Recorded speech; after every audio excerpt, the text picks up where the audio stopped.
A very good morning, everyone. Very good morning once again and happy Janmashtami. तो as you know कि आज हम कल के मॉक टेस्ट के जो क्वेश्चन हैं उनके आंसर इस वीडियो में डिस्कस करने जा रहे हैं, ठीक है। तो वीडियो के साथ बने रहिए। एंड जो मॉक टेस्ट है आई होप कि आपने अपना अच्छा स्कोर किया होगा। ओके, चलिए तो शुरू करें, ठीक है। चलिए क्वेश्चन नंबर 1 से अपने आंसर आपको चेक करने हैं। विद इन 1 आवर्स में हम इसको फिनिश करने की कोशिश करेंगे। ओके, चलिए तो फर्स्ट क्वेश्चन था हमारा मॉक टेस्ट का, restoration period in England starts from. तो ये आप अच्छे से जानते हो कि जो रेस्टोरेशन पीरियड है, यस, क्या आंसर लगाया आपने? Give your answer in comment box. Am I audible? हाँ, ठीक है, सब कुछ ठीक है। यहाँ पे अपने आंसर देते जाना है। क्वेश्चन नंबर 1 का 1660। एज यू नो 1500 से जो 1600 का टाइम पीरियड है उसको रेनेसा पीरियड माना जाता है। एलिजाबेथनेज भी कंसीडर किया जाता है। एलिजाबेथनेज स्पेशली कब से कब तक मानी जाती है? 1558 से 1603 तक। उसके बाद आपकी जेकोबियन आती है, Caroline, Commonwealth period and new classical and restoration. ये सारी ही इज वेरी इंपॉर्टेंट हैं आपके एग्जाम के लिए, तो इनको आप ध्यान रखना, ठीक है। इनको आप अच्छे से रीड करना। क्वेश्चन नंबर 2 का answer, to hear the lark begin his flight and singing startle the dull night lines from. तो ये लाइन कहाँ से थी? लिसिडस, पैराडाइज लोस्ट या एल एलिग्रो? सेकंड का राइट आंसर हो जाएगा C option will be correct. Good morning Ruchi, ठीक है, सी ऑप्शन यहाँ करेक्ट हो जाएगा। ये जो लाइन्स है कहाँ से हैं? एल एलिग्रो से ये लाइन थी, ठीक है। एल एलिग्रो जो कि मिल्टन की कंपेनियन पोएम्स ये हमें देखने को मिली थी, एल एलिग्रो एंड इल पेंसेरेसो। 1645 में कलेक्टेड एडिशन ये आया था। अपने आंसर भी आप लिखते जाना है कमेंट बॉक्स में, ठीक है। ज्यादा डिस्कस नहीं करेंगे क्योंकि पूरे 125 क्वेश्चन हमें डिस्कस करने हैं, आंसर उनके डिस्कस करने हैं। Whoever loved that loved not at first sight. Shakespeare used it in As You Like It, but who is the composer of this immortal line? तो इस लाइन के कंपोजर आपको बताने हैं। इजी क्वेश्चन था, यस रुचि, हाँ, सेकंड का सी हो जाएगा। थर्ड का आपने बी लगाया होगा ना। मार्लोव, हीरो एंड लिएंडर, ये पोयम थी इनकी, मार्लोव की हीरो एंड लिएंडर। इसमें इन्होंने इस लाइन का यूज किया था। बाद में शेक्सपियर इसको अपने work as you like it में यूज कर लेते हैं, ठीक है। तो Christopher Marlowe. Who is the speaker of this line? इसके स्पीकर आपको बताने थे, all the world's a stage. तो इसके स्पीकर कौन थे? Jaques, yes, Jaques. Okay, Jack यहाँ पर राइट आंसर होगा। The press is pillared mercilessly and Galsworthy pleads for good sense for those who are managing the press today, which play is referred to in these line। आपको इसमें ये बताना था कि ये प्ले जो है, ये जो लाइन है किस प्ले में है गाल्सवर्दी की, the show, the skin game, the forest या स्ट्राइव। तो आप अच्छे से जानते हो जो प्रेस वगैरह है ना, कि जो प्रेस वाले हैं वो मर्सीलेसली क्या करते हैं कि जो सोसाइटी है या जो लोग हैं उनकी चीजों को शो कर देते हैं। तो वही सब कुछ इसमें दिखाया गया है। The show is the right answer, ठीक है। तो ये लाइन कहाँ से है? द शो से। गाल्सवर्दी का फेमस वर्क है। इनको डिस्कस नहीं करेंगे, जिस क्वेश्चन में जरूरत होगी, जैसे ग्रामर के कुछ क्वेश्चंस, तो वहां पर हम एक्सप्लेन कर लेंगे, ओके। ऐसे Wordsworth and Coleridge written by, ये किसने लिखा था? ये तो हमने कितनी बार क्लास में डिस्कस किया है, ठीक है। ये वर्ड्सवर्थ एंड कॉलरिज ऐसे किसने लिखा था? टी.एस. इलियट ने 1933 में। पूछा जा सकता है आपसे। वर्ड्सवर्थ को वो ये बोलते हैं इस ऐसे में कि वो खुद की ही जो थ्योरी है अपनी पोएम्स में नहीं यूज करते। चलो, ये लाइंस कहाँ से हैं? क्वेश्चन नंबर 7 का answer, do I behold these steep and lofty cliffs that on a wild secluded scene impress thoughts of more deep seclusion and connect. ये लाइन कहाँ से है? यस, आंसर कीजिए अपना। इजी है ये तो, हाँ, क्या आंसर चूज करेंगे आप? Yes yes,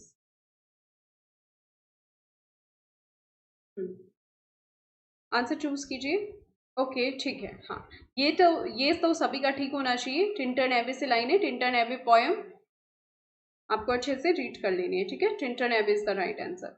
Paradise Lost precious bane is the instance Milton has described gold as precious bane. ठीक है, तो ये आपको बताना है ये किसका एग्जाम्पल है, कौन सी लिटरेरी डिवाइस आपको इसमें देखने को मिल रही है प्रीशियस बेन में। तो राइट आंसर हो जाएगा आपका ऑक्सीमोरॉन।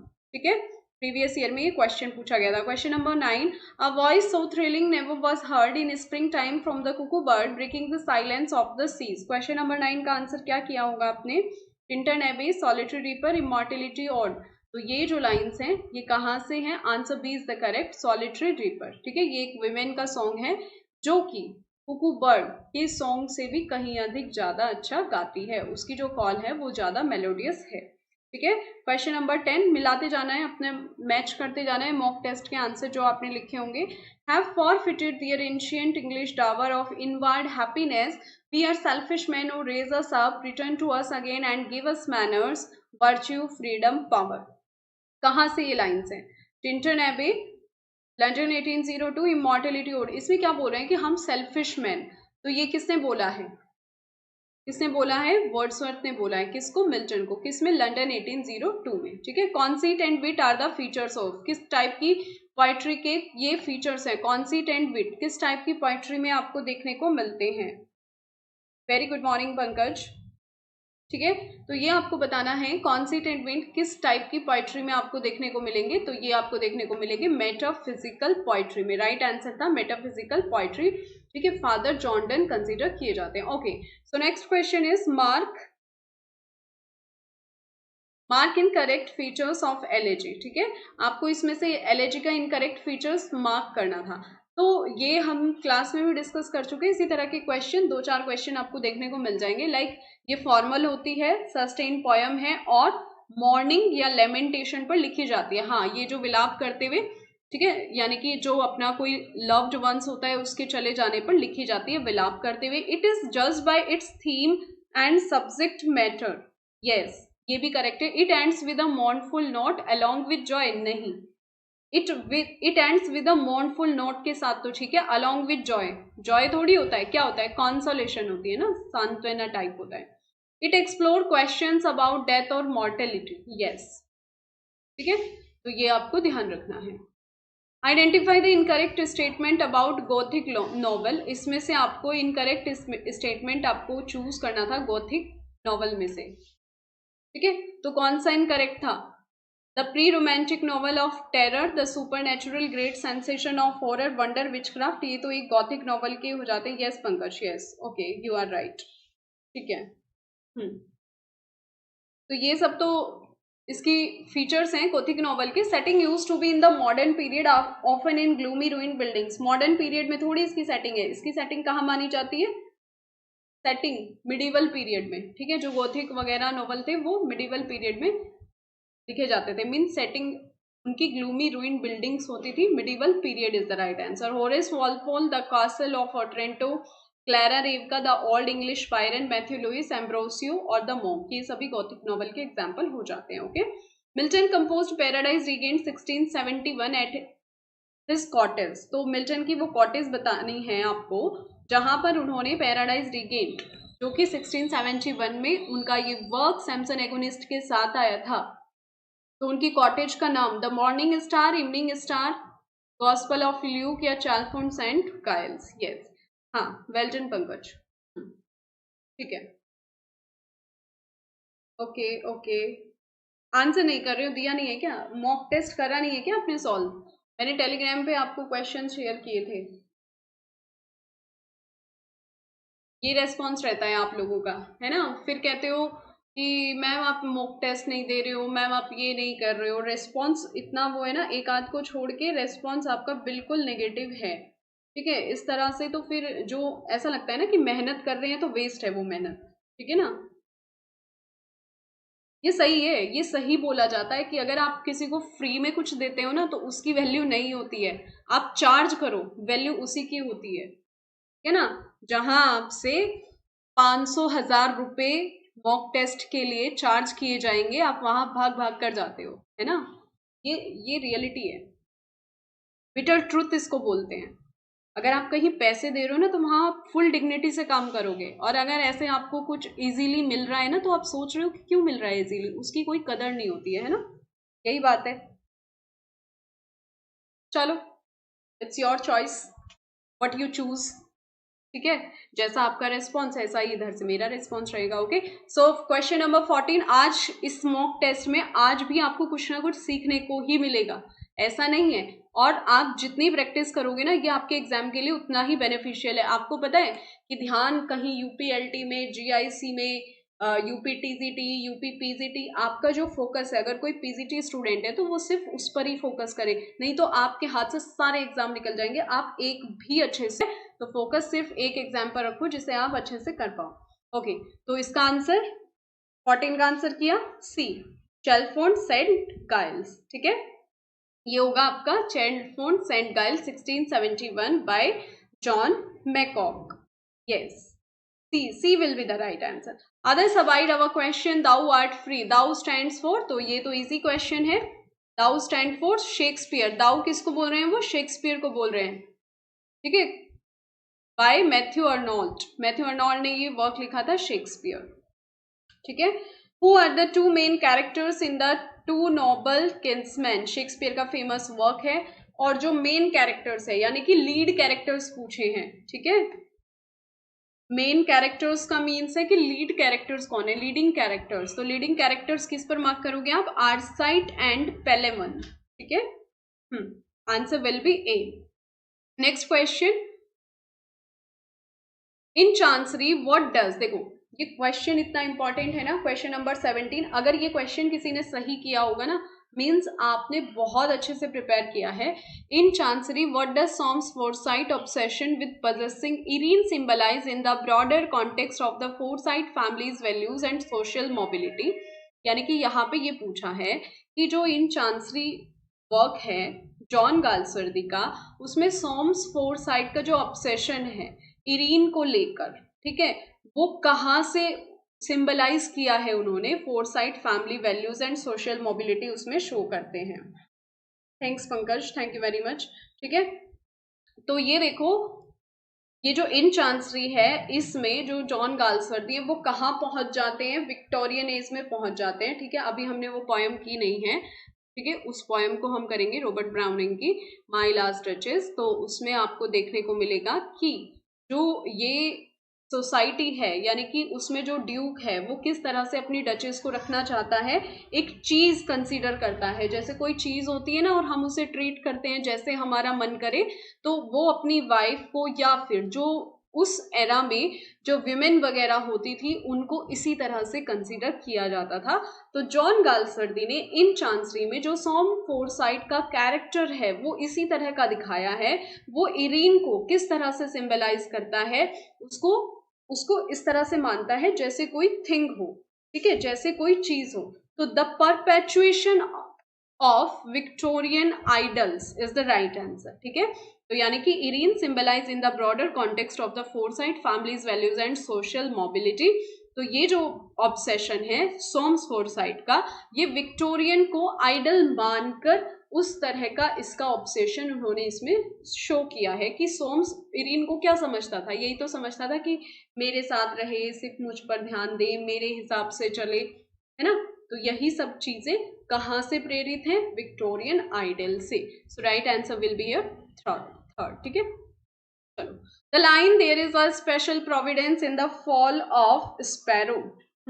ठीक है, लाइन कहाँ से है, इजी थी ये, इसमें तो कोई सोचने वाली बात नहीं है। Hamlet is the right answer. ठीक है, हैमलेट किससे कह रहा है, होरेशियो से कह रहा है ना, कि गॉड का कुछ ना कुछ डिसीजन होता है। ठीक है, चलो, have glimpses that would make me less forlorn, have sight of Proteus rising from the sea, or hear old Triton blow his wrath horn. Identify the literary term from above except. यानी कि आपको इसमें literary term बताना था, तो सीधा सीधा है, glimpses that would make me less forlorn, have sight of Proteus rising. Proteus और ये ट्राइटन, देखो दो कैरेक्टर्स दिए हैं जो कि ग्रीक माइथोलॉजी में, ठीक है, ग्रीक माइथोलॉजी में गॉड हैं।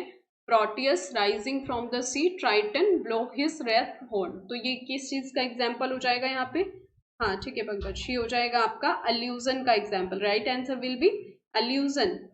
Next is the fool don't think he is wise but the wise man knows himself to be a fool. इसमें भी आपको फिगर ऑफ स्पीच बता दी थी, पन आप जानते हो, प्ले ऑन वर्ड्स, ठीक है। Hyperbole, exaggerated things, paradox, contradictory statement होते हैं, एपिग्राम यानी कि वाइजली स्टेटमेंट, विटे स्टेटमेंट जो होता है। तो राइट आंसर हियर एपिग्राम है ना, fool don't think he is wise. जो मूर्ख हैं वो अपने आप को समझते हैं कि वो बहुत बुद्धिमान है, लेकिन जो बुद्धिमान है वो जान knows himself to be a fool, वो मूर्ख बने रहना चाहते हैं, ठीक है। तो यहाँ पर ब्रीफ पॉइंटिंग सेइंग है। Okay 21 from ancient grudge break to new mutiny where civil blood makes civil hands unclean from forth the fatal lines of these two foes। तो ये आपको बताना है कि ये लाइंस कहाँ से हैं। ओके ये लाइंस कहाँ से हैं, टू फोर्स, देखो fatal lions of this two foes, fatal यानी कि भाग्य से रिलेटेड है, और वो दो दुश्मन जो हैं उनका भाग्य, ठीक है। तो ये प्रोलॉग है जो कि कॉरस बोलता है, एंड किस वर्क में, रोमियो एंड जूलियट में, ठीक है। नेक्स्ट क्वेश्चन की ओर मूव करते हैं। Next question is aestheticism art should be produce to be beautiful rather than to teach a lesson, create a parallel और perform another didactic purpose, a sentiment best illustrated by the slogan art for art sake in which time period. Time period बताना है। ये जो slogan था art for art सेक, ठीक है, यानी कि एस्थेटिसिज्म जिसमें इस तरह की धारणाएं रखी गई, थॉट प्रोसेस इस तरह का रखा गया, तो वो किस सेंचुरी में था, किस सेंचुरी से बिलोंग करता है स्पेशली, ये आपको बताना है। Okay aestheticism art should be produce to be beautiful rather than to teach a lesson, create a parallel. तो ये आप जानते हो एस्थेटिसिज्म यानी कि लेट 19th सेंचुरी, 1887 और इस तरह से जो थे ना राइटर्स वगैरह, उन्होंने एस्थेटिसिज्म आपको दिया था। तो क्या मार्क करोगे आप, लेट 19th सेंचुरी। ठीक है चलिए। Which is not a characteristic of Galsworthy's problem play, no aside or soliloquy, unities of time, place and action, no division of acts and scene, no characters and dialogues। Galsworthy की characteristic problem plays की कौन सी नहीं है, ठीक है, कौन सी नहीं है, तो कोई भी असाइड्स और सॉलिलकीज वो यूज नहीं करते थे। उनके जो वर्क थे उसमें unity of time, place, action, act, scene, characters and dialogues वगैरह ये सब देखने को मिलते थे, ठीक है। राइट आंसर हो जाएगा A. When did Wordsworth became poet laureate, very easy question, कब बने थे ये पोएट लॉरेट, तो ये बने थे 1843 में, और कितना टाइम पीरियड था इनका, 1843 से 1850 तक रहे थे ये, ठीक है। यस हाँ ओके पंकज, ठीक है चलिए 1843 is the right answer. Song on May morning किसने लिखा था, ये किसका वर्क है, song on May morning, written by, easy question था, 25 का आंसर हो जाएगा सी, मिल्टन, जॉन मिल्टन का वर्क है, ठीक है। 1631 में इन्होंने ये एक सोनेट लिखा था। माइनर वर्क पूछे जाते हैं, so read carefully all these works. Yes हाँ Wordsworth sonnet the world is too much with us published in, कब पब्लिश हुआ था ये वर्क, वर्ड्सवर्थ का सोनेट 1802, 03, 04 या 1807। इजी है ना, the world is too much, ये तो हमने बहुत अच्छे से क्लास भी की है, एलटी वगैरह का जो सिलेबस चल रहा है उसमें भी हमने ये क्लास की है, तो इसको आप ध्यान से रीड कर लेना। ये 1807 is the right answer, D will be the right answer, जिसमें मटेरियलिज्म एंड डिसकनेक्शन देखने को मिलता है, गेटिंग एंड एक्सपैंडिंग, है ना। An earthly story with a heavenly meaning, it's a short story intended to use human characters to convey a spiritual or moral truth।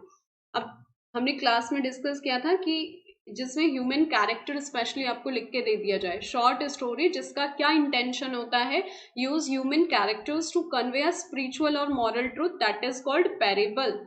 Okay parable, allegory यानी कि hidden story होती है, जो कोई भी earlier story ले लेंगे और उसको उसमें हिडन मीनिंग होगा, दो तरह के मीनिंग होते हैं, एक लिटरल मीनिंग होता है, ठीक है, और एक हिडन मीनिंग उसमें रखा जाता है कि उसका स्टोरी का हिडन मीनिंग और लिटरल मीनिंग दोनों तरह से वो स्टोरी बोली जाती है। तो एलेग्री, पैरेबल ह्यूमन कैरेक्टर्स का यूज करते हुए स्पिरिचुअल और मॉरल ट्रुथ को कन्वे किया जाता है, और फेबल में किस तरह के कैरेक्टर्स यूज किए जाते हैं, एनिमल कैरेक्टर्स, ठीक है। पैरेबल के एग्जाम्पल लाइक ग्रीक वर्ड जैसे जीसस क्राइस्ट के गॉस्पल्स हैं, है ना। ये गॉस्पल्स क्या, इसमें जैसे हम लोग बोलते हैं ना कि प्रीचर या उपदेश वगैरह देते हैं, तो इस तरह के जो जीसस क्राइस्ट थे गॉस्पल्स, तो इनको पैरेबल माना जाता है। क्वेश्चन नंबर 28, करेक्ट स्पेलिंग आपको चूज करनी थी, चूज योर आंसर।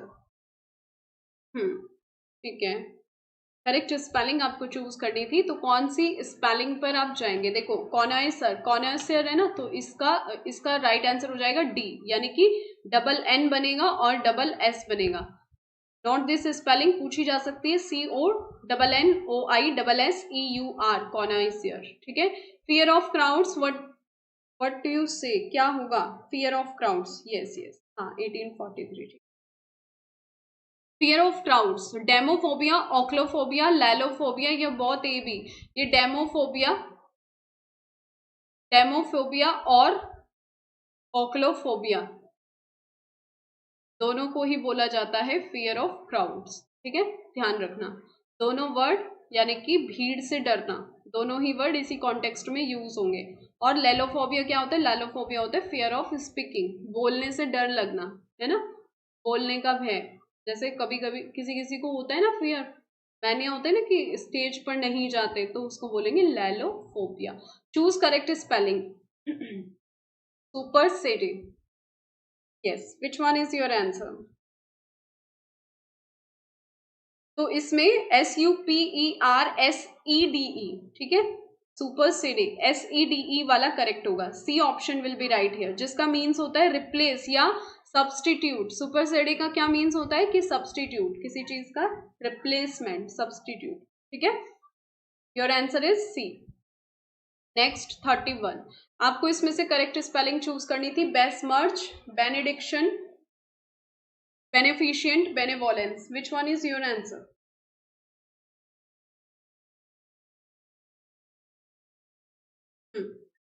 ठीक है पंकज, ओके, वेरी गुड नॉन Pooja, and happy Janmashtami once again all of you. Yes, बताइए। ये तो आपके सभी एग्जाम में, अगर आप एलटी के स्टूडेंट भी है ना, तो स्पेलिंग्स वगैरह तो वहां भी पूछी जाएंगी, मीनिंग्स वगैरह आप कर सकते। ठीक है, तो ये बेनेवोलेंस, इसकी स्पेलिंग सही है, बाकी सभी रॉन्ग है। ठीक है, बेसमर्च की स्पेलिंग चेक करो, PESMIRCH, बेसमर्च। आंसर बता रही हूँ। अच्छा, ए ज्यादा बता रही हूँ। ठीक है, आंसर जल्दी नहीं दूंगी, ओके। ठीक है, मैं वेट करती हूँ आप लोगों का। ओके, बेसमर्च की स्पेलिंग चेक करो। बेसमर्च मीन्स होता है डेस्ट्रॉय समवन रेप्यूटेशन। ठीक है, बेनेडिक्शन की स्पेलिंग चेक करो, BENEDICTION, एंड बेनेफिशिएंट। ठीक है, मैं आंसर के लिए आपका वेट करूंगी। अभी ग्रामर के क्वेश्चंस भी आने वाले हैं ना, ग्रामर वाला पोर्शन आने वाला है, आंसर देना आप लोग। ठीक है, कल मैंने मॉक टेस्ट इसीलिए तो शेयर किया था कि आप लोग सॉल्व करके रख लो, आपको पता चल जाए। मैंने टेलीग्राम पे आपको मॉक टेस्ट ये शेयर किया था। ठीक है, चलो आंसर बताओ क्वेश्चन नंबर 32 का।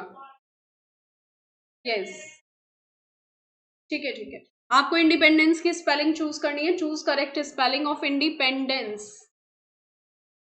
कल मनाया ना अपने इंडिपेंडेंस डे, सभी ने सेलिब्रेट किया है, बहुत अच्छे से किया होगा।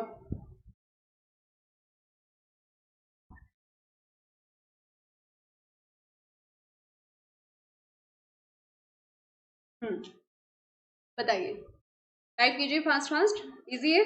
Independence, which one you choose? हमने डिस्कस किया था ना कि जो इंडिपेंडेंस होता है उसमें सारे ही डी बनते हैं। ठीक है, सारे ही डी, सॉरी सारे ई बनते हैं, ई, डी नहीं, E, INDEPENDENCE, independence, B will be the right answer here. ठीक है, हाँ, ध्यान रखना। ओके, चलो next is surreptitious. Choose correct spelling of सरप्टिशियस।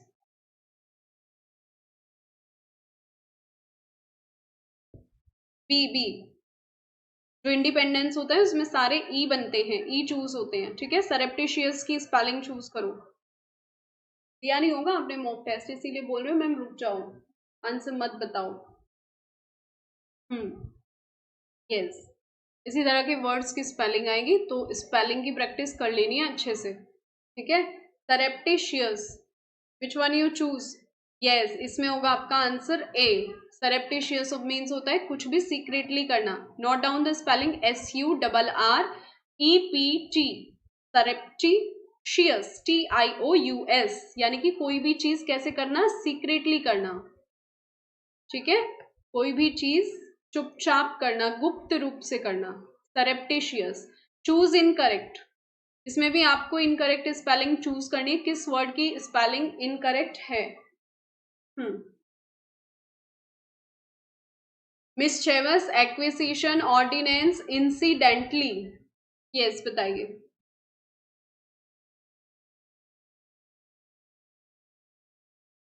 हाँ ठीक है।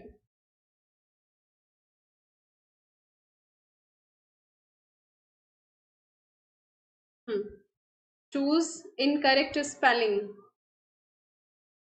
तो आपका आंसर हो जाएगा yes, answer will be C. Choose करा होगा ना इसमें आपने, ऑर्डिनेंस, सिंगल एन बनता है। ठीक है, इतना काफी है ना, इतना रुकना तो, नहीं तो हम 125 क्वेश्चन कैसे सॉल्व कर पाएंगे। Ordinance, check the spelling ORDINANCE। ठीक है, ऑर्डिनेंस इसमें इनकरेक्ट है, बाकी सभी करेक्ट हैं। ओके, क्वेश्चन नंबर भी डाल दीजिए 35, क्वेश्चन नंबर 35 का answer. Okay, punctuation, choose the correct punctuation. Question number 35। Agnes Gonza Boxua, popularly known as Mother Teresa, was born on August 26, 1910। तो किस तरह से लिखेंगे आप इसको, करेक्टली पंक्चुएटेड आपको इसको करना है। ठीक है, आंसर कीजिए कमेंट बॉक्स में। देखो,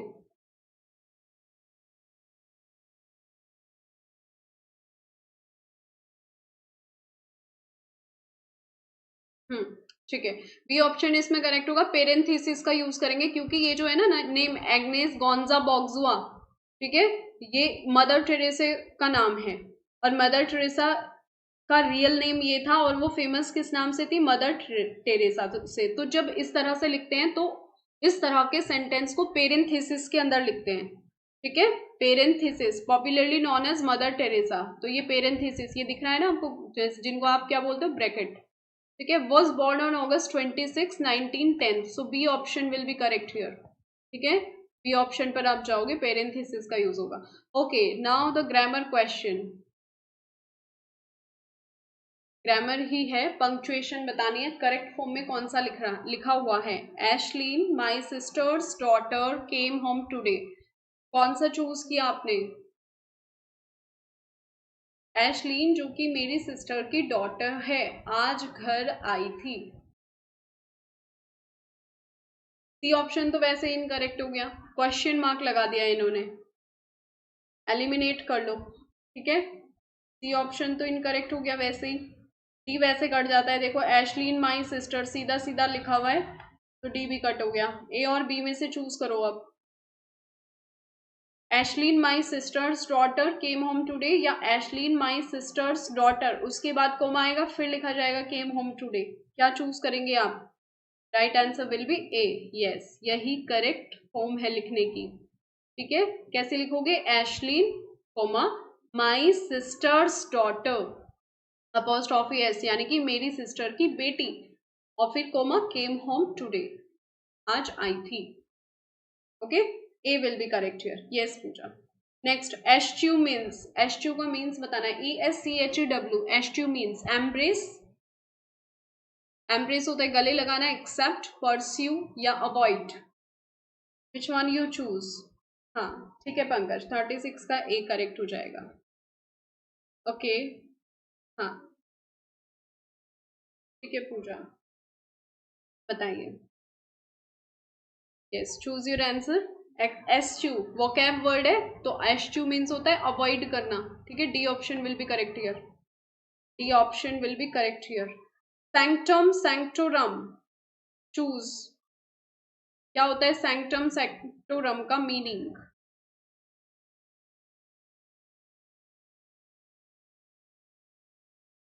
बताइए।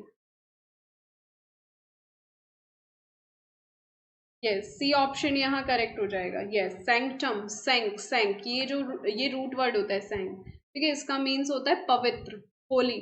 तो right answer will be holy of holies, है ना। सेंक्टम सेंक्टोरम क्या होगा, होली ऑफ होलीज। एक सेकेंड, हाँ। सी, समुराई क्या होता है, aristocratic warrior. One who does not care for literature, one word बताना है, जिसे लिटरेचर की कद्र नहीं होती। हाँ ठीक है Puja, well done. Philistine, evasive, cannibal या none of these. Question number 39 का आंसर 39 इस तरह से आंसर दो जैसे 39 का ABCD ऐसे, ठीक है। ओके ठीक है, तो ये हो जाएगा आपका one who does not care for literature, A option will be correct here, philistine. ठीक है, इवेसिव क्या होता है, जो डेफिनेट स्टैंड नहीं ले पाता, मतलब कोई भी अपने लिए स्टैंड ना ले पाए, वो होता है इवेसिव। कैनिबल, जो ह्यूमन फ्लैश खाते हो, ठीक है, नरभक्षी। अ बैड सेटलमेंट, कंप्लीट करो, प्रोवर्ब है। A bad settlement is better than a good lawsuit, always turns up, have a great memory, time saves nine, all are proverbs. तो ये करेक्ट प्रोवर्ब बताओ किसके साथ मैच होगी, a bad settlement. Question number 40 का answer, ठीक है। यहाँ पर सही है पूजा नेटवर्क, यहाँ तो करेक्ट चल रहा है। हाँ ठीक है, 39 का ये होगा, well done Pankaj, very good. तो ये आपका फर्स्ट वाला ही हो जाएगा ना pair, a bad settlement is better than a good law suit, ठीक है, फर्स्ट वाला ही यहाँ करेक्ट हो जाएगा, 40 का ये ऑप्शन करेक्ट। एनकॉमियम, एनकॉमियम क्या होता है, वर्ब, यूलोजी, डॉगरल या फोर्स, वोकैब वर्ड है, choose correct answer.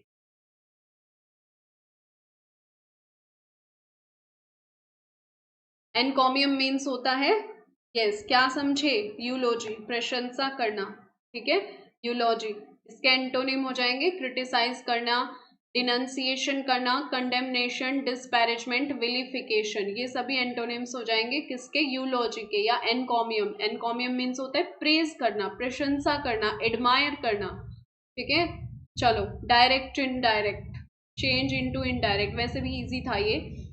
The teacher said to the students, if you don't study hard, you will fail. Change this sentence into indirect. Yes, choose your answer. The teacher warned the students that if you don't study hard, you will fail. Indirect में कैसे change करोगे?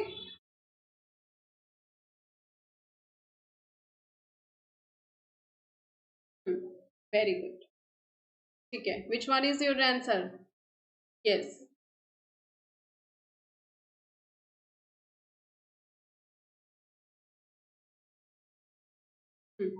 ए option यहाँ correct हो जाएगा, if they did not study hard they would fail, है ना। You don't present में है, पास्ट में हो जाएगा,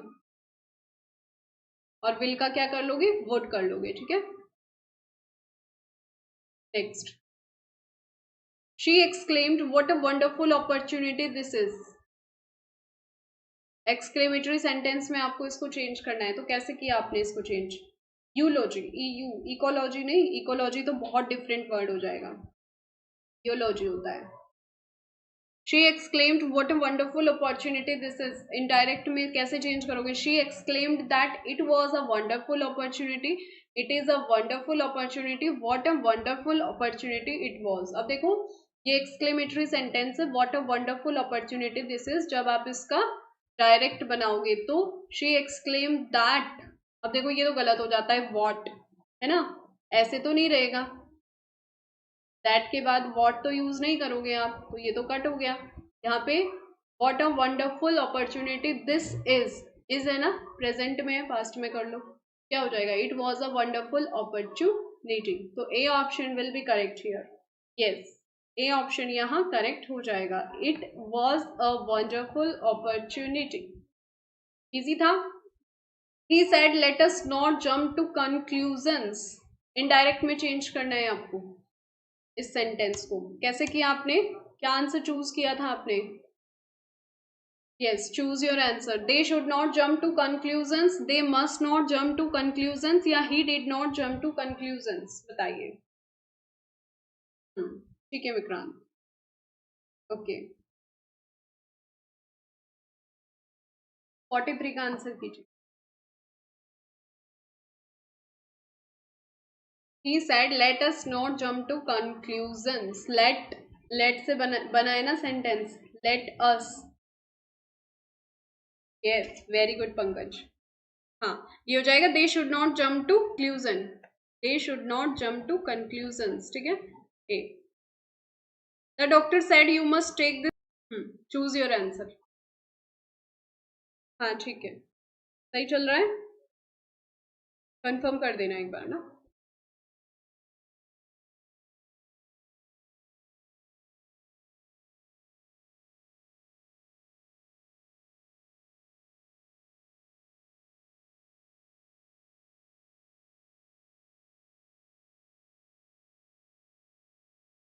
अभी तो आधे में भी नहीं पहुंचे हैं हम.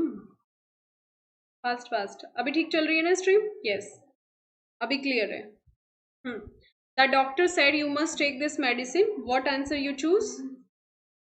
Very well done. हाँ, जिसने चूज किया है answer B, must change into had to. I had to take that medicine regularly. B option correct होगा. अगर जो अभी ठीक है यहाँ पे. ठीक है, यहाँ से ठीक चल रहा है. जब बफरिंग होती है तो मुझे पता चल जाता है. ठीक है. हाँ, अभी ठीक है यहाँ पे. तो बी ऑप्शन यहाँ करेक्ट हो जाएगा. ओके, आगे बढ़े. Question number 46.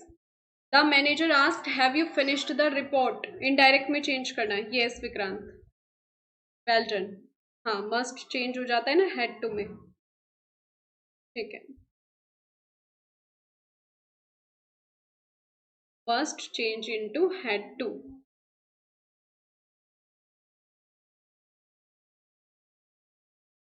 यस, नेक्स्ट बताइए. The manager asked have you finished the report. तो I have finished the report, I had finished the report, I finish. देखो आपका काम यहाँ से तो इजी हो गया. ये तो मैंने क्वेश्चन में ही रख दिया. The manager asked if. ठीक है, या फिर ऐसे भी क्वेश्चन बन सकता था ये. The manager asked whether, the manager asked if, है ना. या किसी और तरीके से भी इसको बना सकते थे. तो ये ध्यान रखना है. जो इंटेरोगेटिव सेंटेंस होते हैं, have you finished the report, कैसे बनाओगे आप? डायरेक्ट से indirect. The manager asked if. Have है, असर्टिव में चेंज करना है. हाँ ठीक है. Okay, thank you Pankaj. तो असर्टिव में चेंज करना है. बताइए क्या हो जाएगा आपका आंसर 46 का. Very well done Vikrant. ये हो जाएगा I had finished the report. ठीक है, B option will be correct here. Identify the sentence type. ये सेंटेंस किस तरह का है? सिंपल सेंटेंस है, कॉम्प्लेक्स है या कंपाउंड है, ये आपको बताना है. बताइए. Identify the sentence type. The book which is on the table is mine. Simple sentence है, कंपाउंड है या कॉम्प्लेक्स है? और अगर डेफिनेशन अच्छे से जानते हो सभी सेंटेंस की तो इजीली आप इसको बता दोगे. ठीक है. हाँ,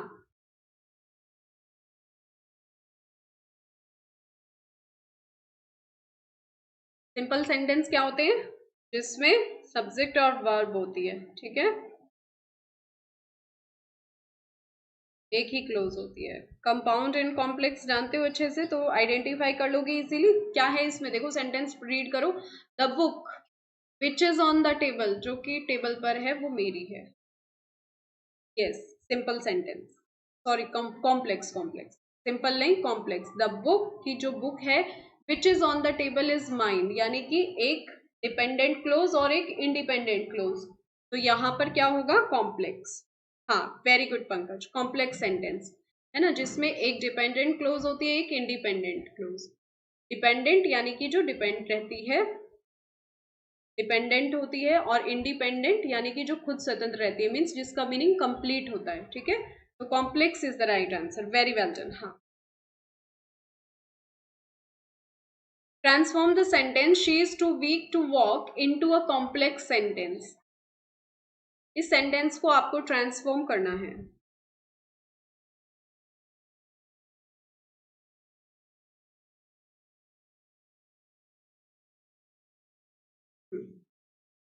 she is so weak that she can not walk, she is weak because she can not walk because she is weak, could not walk that she is weak. तो देखो she is too weak to walk है ना, क्या choose करोगे आप question number 48 में?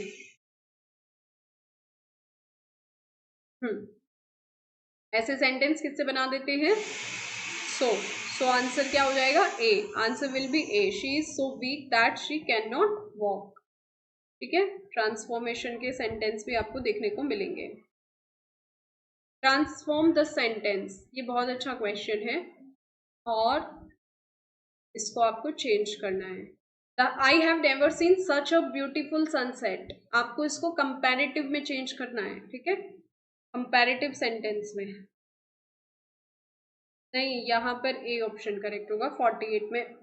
So that का use करके बनाते हो ना। हाँ,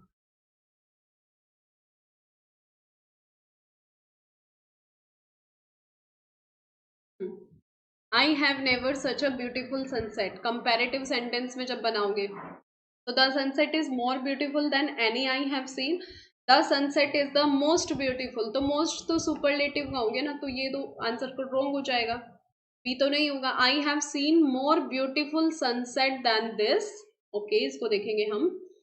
आई have ever seen such a beautiful sunset, ever ये तो रॉन्ग हो जाता है, इसमें तो कोई कंपैरेटिव का यूज नहीं हुआ। अब देखो ए और सी ऑप्शन आपके पास है, कौन सा आपको सुटेबल लग रहा है?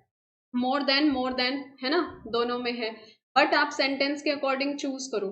जैसे नेवर है, never change into any, any I have seen. Okay, तो राइट ऑप्शन ये इसमें क्या करेक्ट हो जाएगा? A, the sunset is more beautiful than any I have seen, yes very good. हाँ, okay, transform the sentence the teacher said the earth revolve around the sun into indirect speech, इससे ज्यादा easy question हो नहीं सकता है। ठीक है, तो किस ऑप्शन पर जाएंगे? Choose fast.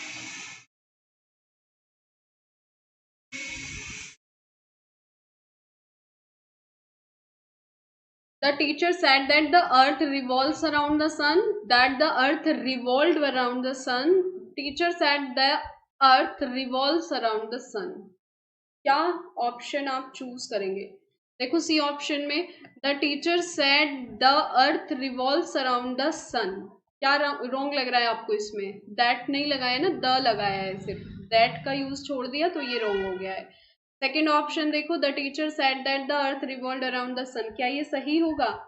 कैसे, कैसा कैसा स्टेटमेंट है? स्टेटमेंट पहचान लिया होगा आपने, क्वेश्चन नंबर 50 में यूनिवर्सल ट्रूथ है, तो A, yes very good, well done Vikrant, universal truth है ना, हैबिट्स जो होती हैं यूनिवर्सल ट्रूथ वो सेम रहते हैं। ठीक है, transform the sentence if I had studied harder I would have passed, simple sentence में चेंज करो इसको, if I had studied harder I would have passed, अगर मैंने हार्ड स्टडी कर ली होती तो मैं पास हो गया होता, सिंपल सेंटेंस में चेंज करो इसको।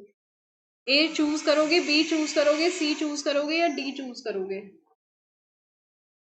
और ये जो सेंटेंस है ना जिसको ये कॉम्प्लिकेटेड लगते हैं, complex sentence, compound sentence, simple sentence, सबसे अच्छी चीज है इनको रटना नहीं है, इनकी प्रैक्टिस करनी है बार बार, बस डेफिनेशन लर्न कर लो तीनों की। ठीक है, जो सिंपल सेंटेंस है कौन से होते हैं, कंपाउंड कौन से होते हैं, कॉम्प्लेक्स कौन से, तो अगर आपको डेफिनेशन लर्न है, आपको इतनी अंडरस्टैंडिंग है, तो आप क्वेश्चन कभी रॉन्ग नहीं करोगे। ठीक है, 51 का आंसर चूज करो, प्रैक्टिस करो बुक में से।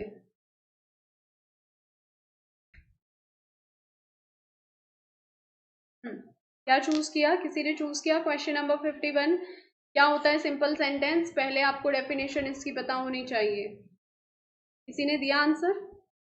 हाँ, ए होगा पूजा, वेरी वेल चिन, studying harder would have helped me पास।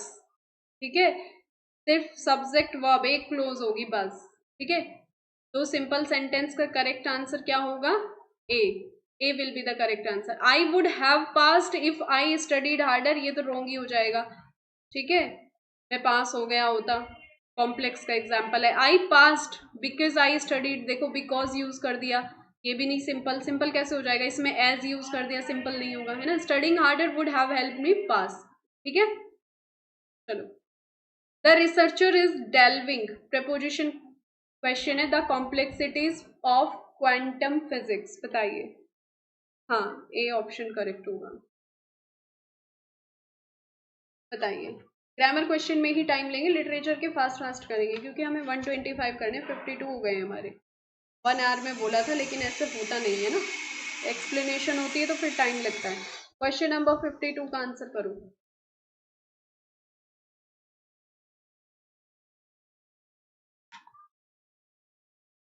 हाँ, कोई यूज नहीं होगा बिकॉज इफ, ठीक।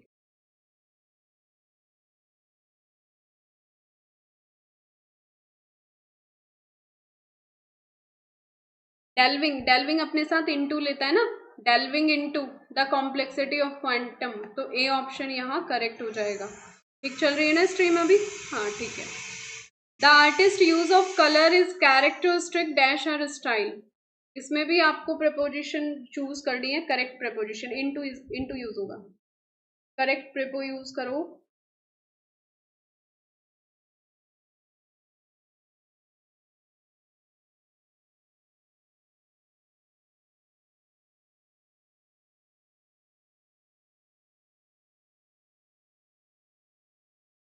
हाँ ठीक है, कैरेक्टरिस्टिक ऑफ हर स्टाइल, ठीक है, ए ऑप्शन करेक्ट हो जाएगा, कैरेक्टरिस्टिक टेक ऑफ, ठीक है ना, ऑफ सही हो जाएगा। Which of the following statement is incorrect as a rule of grammar, इसमें से इनकरेक्ट स्टेटमेंट आपको चूज करना है answer.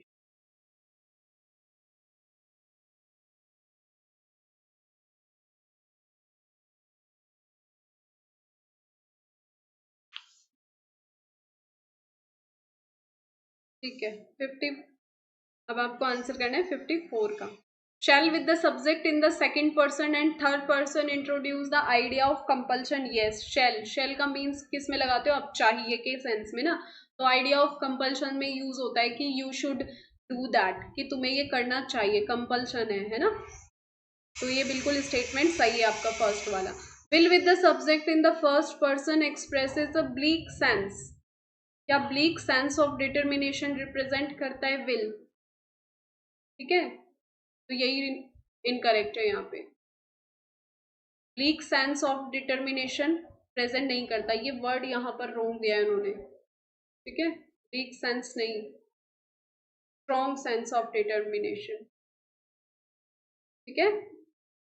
Should in the second and third person means ought to, बिल्कुल सही बात है, शुड सेकेंड और थर्ड पर्सन के साथ यूज होते हुए ऑट टू का सेंस लेता है। हाँ, would with the subject in the first person give emphasis, yes I would do that, हाँ बिल्कुल गिव एम्फेसिस, तो सेकंड का ये, सॉरी क्वेश्चन नंबर 54 का बी इनकरेक्ट होगा। हाँ ये हाँ, प्रेपो इसलिए गलत होती है क्योंकि आप प्रैक्टिस नहीं करते हो, प्रैक्टिस करो बार बार, ठीक है, और ऐसा नहीं है कि इतनी सारी आपने भर के प्रैक्टिस कर ली, उनकी प्रैक्टिस नहीं करनी है, अगर बाई चांस अपने 50 वर्ड चूज कर लो और उन्हीं को ही बार बार रिवाइज करो, ठीक है, 90% चांस ये होते हैं कि क्वेश्चन आपके ठीक होते हैं, ज़्यादा करोगे तो ज़्यादा में कुछ भी नहीं मिलेगा, लिमिटेड करो, जो भी करना है लिमिटेड करो, पर बार बार करो, रिपीटेशन वे में अपनी प्रिपरेशन रखो, ठीक है।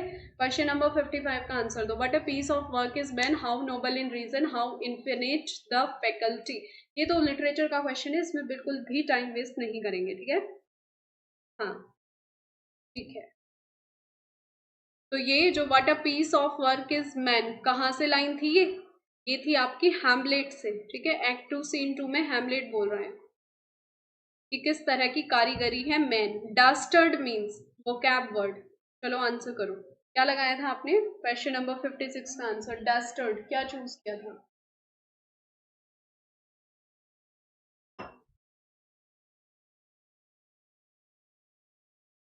हाँ ठीक है, सभी का ठीक है, हैमलेट वाला। क्वेश्चन नंबर 56 का आंसर डस्टर्ड होता है कवर्ड, कायर, ठीक है, कायर, डी ऑप्शन करेक्ट होगा यहाँ पे।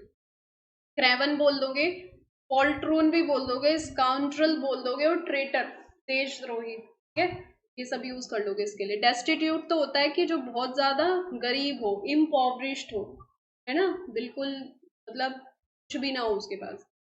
बिकमिंग अट्रैक्टिव और सुटेबल, ब्रेव तो आप जानते ही हो, चलो, आइडेंटिफाई द क्लोज। ओके, ये इस तरह के क्वेश्चन ज्यादा पूछने की पॉसिबिलिटी है एग्जाम में, क्योंकि ये जो डायरेक्ट इनडायरेक्ट एक्टिव पैसिव ये तो पुराना हो चुका है, फंडा सभी को आने लगे हैं, ये है ना, सभी कर लेते हैं इनको इजीली, बस प्रैक्टिस की जरूरत है। नहीं, ऐसे क्वेश्चन भी गलत करते हैं पैसिव एक्टिव और डायरेक्ट इनडायरेक्ट वाले, जो प्रैक्टिस नहीं करेगा उनके रॉन्ग ही हो जाएंगे, कि वहाँ पे टाइम कम होता है सॉल्व करने के लिए। ठीक है, चलो बताओ। We don't know what has become of him, किस ऑप्शन पर जाएंगे आप? Very well done Vinita, A option will be correct here. Noun clause है, वी डोंट नो, हम नहीं जानते, क्या नहीं जानते, what has become of him, ठीक है, नाउन क्लोज है।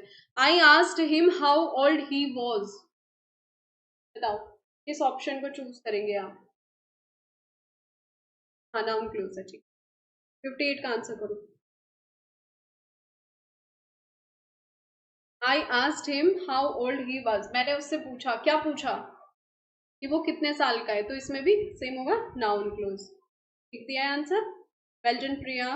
ओके विक्रांत, चलिए नेक्स्ट। 59 का आंसर करो। This is the place where we first met, ये वो जगह है जहां हम पहले मिले थे।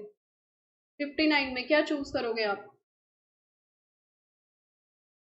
This is the place where we first met, ये क्लोज वाला मैंने शॉर्ट भी अपलोड किया हुआ है, और आपको टेलीग्राम पे प्रॉपर पीडीएफ भी मैंने इसकी दी थी, अगर आपने वो अच्छे से पढ़ी होगी सिंसियरली।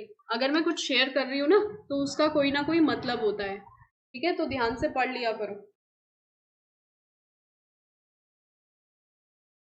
सारे क्लोज के उसमें बिल्कुल सिंपल रूल करके प्रिपेयर करके आपके लिए उनको लिख के आपको दिया था मैंने, पता नहीं आप लोगों ने उसको यूज किया या नहीं। ठीक है, वेरी वेल डन विनीता। हाँ, ये एडजेक्टिव है, where we first met, where, ठीक है, मॉडिफाइड नाउन, तो एडजेक्टिव क्लोज होगी, ठीक है। This is the place, place क्या है, नाउन है, तो इसे मॉडिफाई कर रहा है, तो एडजेक्टिव क्लोज होगी, ठीक है। चलो next. Dash he would have succeeded, which option you choose? He would have succeeded conditional sentence है, और कंडीशनल सेंटेंस के भी प्रॉपर रूल मैंने टेलीग्राम पर शेयर किए हुए हैं, बिल्कुल सिंपल एंड इजी लैंग्वेज में, ठीक है।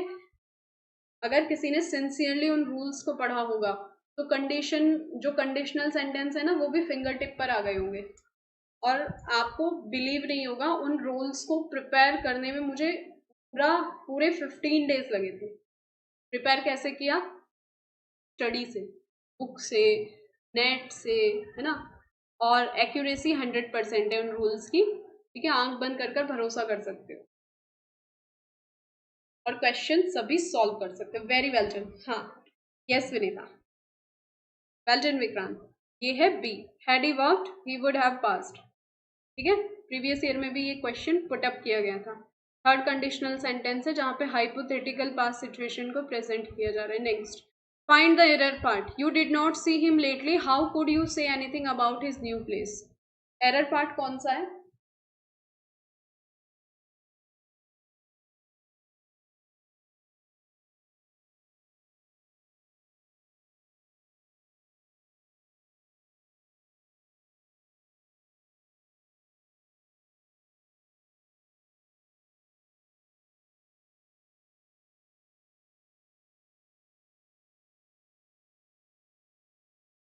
देखो इसमें क्या है ना, लेटली यूज किया गया है, ठीक है, ये लेटली क्या है, पॉइंट ऑफ टाइम है, ये लेटली पॉइंट ऑफ टाइम है, ठीक है। कैसा एक्सप्रेशन है? पॉइंट ऑफ टाइम, और कौन से पॉइंट ऑफ टाइम को एक्सप्रेस कर रहा है? प्रेजेंट। तो ये ए ऑप्शन में एरर होगा, यू डिड नॉट सी नहीं होगा यहाँ पे, समझ में आई बात? ए ऑप्शन इनकरेक्ट होगा।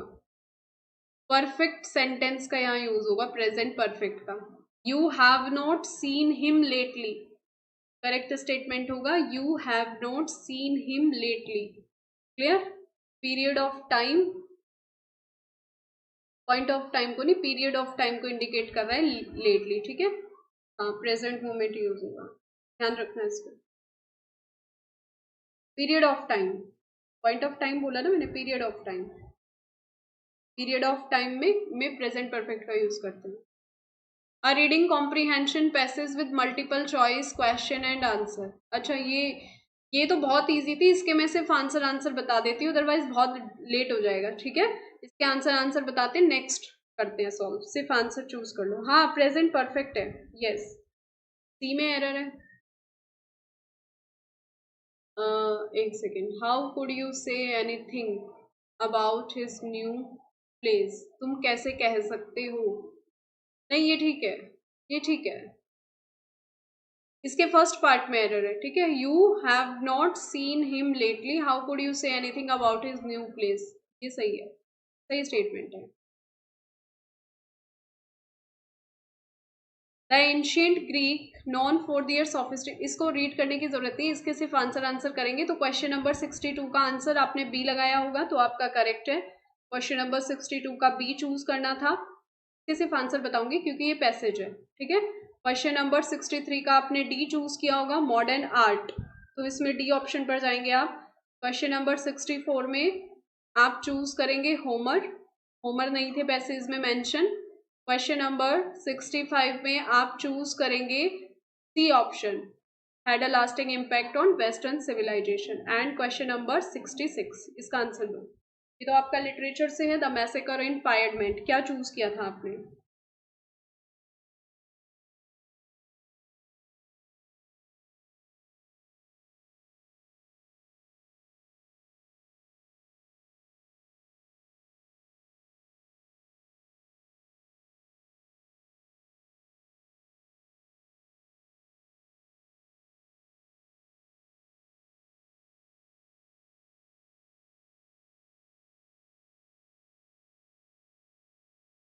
How you could,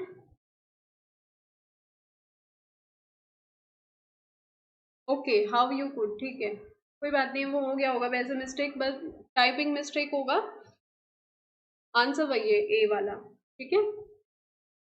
may be typing mistake होगा ये, मैं चेक कर लूंगी इस क्वेश्चन का।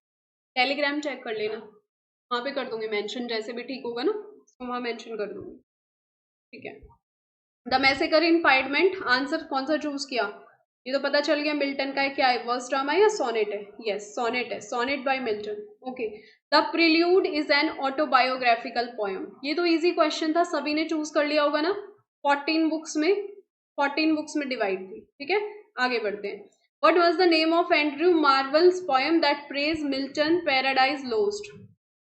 एंड्रयू मार्वल की उस पोयम का नाम आपको बताना है जिसमें उन्होंने पैराडाइज लोस्ट को प्रेज किया है। इजी था ये वाला भी, है ना, on Mister Milton's paradise lost, A will be the right answer. हाँ okay Surendra, thank you very much Surendra Kumar Pandey, you are the member of my channel, ठीक है। ये जो सुरेंद्र कुमार पांडे जी हैं ये चैनल मेंबर हैं, मेंबरशिप इन्होंने ज्वाइन की हुई है। Thank you once again. Next question, what was the name of John Dryden's essay that criticized Milton's paradise lost, ठीक है। आपको मिल्टन के पैराडाइज लोस्ट को क्रिटिसाइज करते हुए जॉन ड्राइडन ने जो ऐसे लिखा है उसका नाम बताना है। The preface to the fables, the essay on dramatic poesy, the conquest of Granada, all for love, क्या ऑप्शन आपने चूज किया होगा इसमें।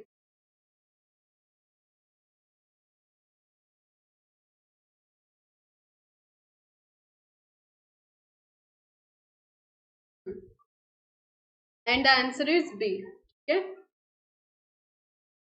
ग्रीक और रोमन स्टाइल को उन्होंने क्रिटिसाइज किया। शेक्सपियर सोनेट सबसे पहले कब पब्लिश हुए थे, हाँ ठीक है 69 का भी सही है। शेक्सपियर सोनेट सबसे पहले कब पब्लिश हुए थे, 1609 में, ठीक है। लिटरेचर के क्वेश्चन है इसलिए फास्ट कर रहे हैं, आपने आंसर चूज ही किया, ओके। ये ग्रामर का क्वेश्चन है, ये आप करेंगे आंसर, बताइए।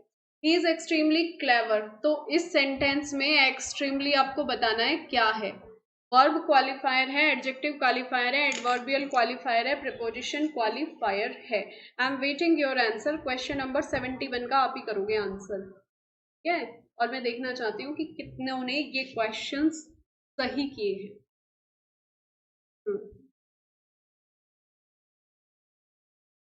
टू हिज कोई मिस्ट्रेस नहीं होगा, उसमें वही होगा, ठीक है।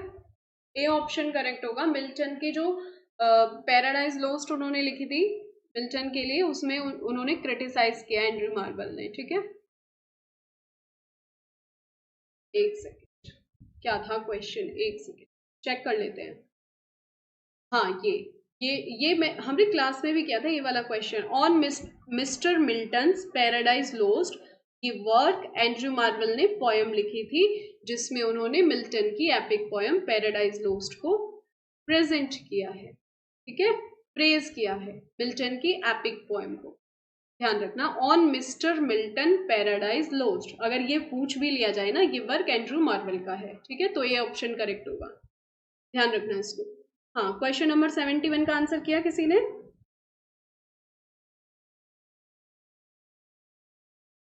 Very well done Surendra, very good. हाँ, इसमें एडजेक्टिव क्वालिफायर होगा ये, एडजेक्टिव क्वालिफायर कैसे होगा? एक्सट्रीमली क्या है? ही इज एक्सट्रीमली क्लेवर, तो ये एक्सट्रीमली क्या है इसमें? एक्सट्रीमली एडवर्ब है, ठीक है, यही तो पूछा है ना कि एक्सट्रीमली सेंटेंस में क्या है, क्वालिफायर किसका है? क्लेवर का। क्लेवर इसमें क्या है? एडजेक्टिव है, तो ये एक्सट्रीमली एडवर्ब जो है ये किसे क्वालिफाई कर रहा है? एडजेक्टिव को, ठीक है, तो right answer will be B, adjective, adjective qualifier,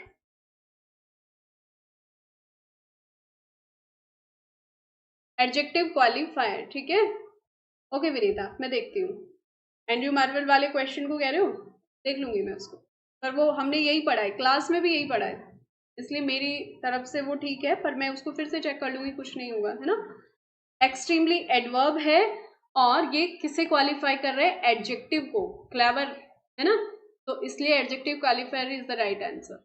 चलो, she barely touched her lunch in this sentence, barely is a end, बताओ बेयरली इसमें क्या है? वर्ब क्वालिफायर है, एडजेक्टिव क्वालिफायर है, एडवर्बियल क्वालिफायर है या प्रीपोजिशन क्वालिफायर है? बताओ। She barely touched her lunch, barely क्या है इसमें? टच्ड क्या है? वर्ब है टच्ड, ठीक है। देखो क्या आंसर चूज किया, 72 में, देखो क्वालिफायर, ये बेयरली क्वालिफायर है, इसमें ये पूछा है ये किसका क्वालिफायर है, तो बेयरली आपने बिल्कुल सही पहचाना, बेयरली एडवर्ब है, लेकिन किसको क्वालिफाई कर रहा है? वर्ब को, ठीक है। टस्ट क्या है? वर्ब है, ये इसे क्वालिफायर कर रहा है, तो आपका आंसर इसमें वर्ब क्वालिफायर होगा, ठीक है। 72 का ए सही होगा, बेल्जन विनीता, ठीक है, ध्यान रखना इसको, वर्ब क्वालिफायर, यानी कि जब इस तरह से सेंटेंस दिया जाए ना, ये पूछा जाए कि क्वालिफायर किसे क्वालिफाई कर रहा है, ये अपने से नेक्स्ट वर्ड को, नेक्स्ट वर्ड की पार्ट ऑफ स्पीच देख लो, क्या है ये? वर्ब है, वर्ब क्वालिफायर होगा, ठीक है, क्लियर। व्हाट इज अमर्शिया इन लिटरेचर? आंसर करो फास्ट।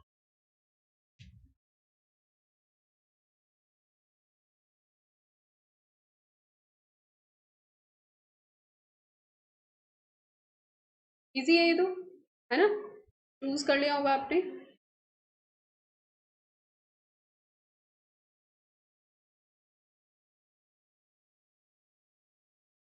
हाँ ठीक है, वेल डन, ये होगा आपका B answer. A hero tragic flaw और एरर, ये तो ठीक है, सभी का करेक्ट है। I love the man to honour his memory on this side idolatry as much as any, he was indeed honest and of an open and free nature, okay? हाँ ठीक है,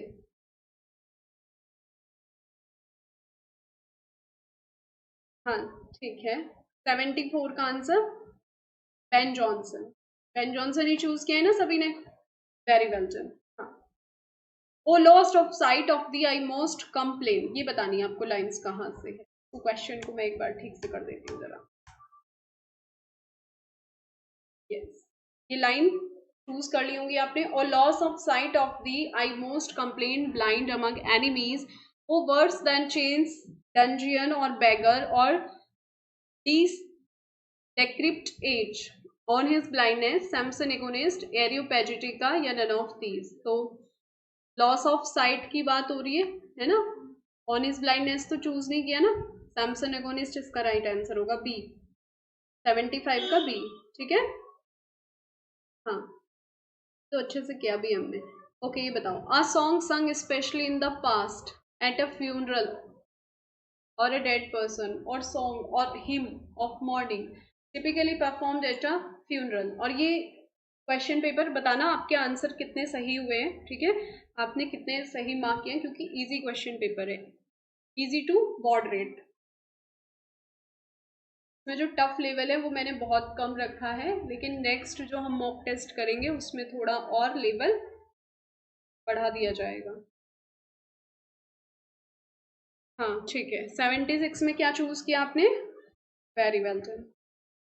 answer will be C, dirge है, hymn है ना, song और him of morning गाए जाते हैं बस फ्यूनरल पर स्पेशली, ठीक है, लिखा है ना a song sung not written only sung, तो राइट आंसर क्या होगा आपका? डर्ज।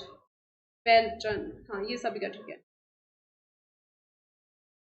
और एलेजी क्या होती है? Elegy more extensive and reflective poem होती है, ये सोम्बर होते हैं, ठीक है, फ्यूनरल पर गाए जाते हैं, इनको लिखा जाता है। Identify incorrect statement in context of historical novel।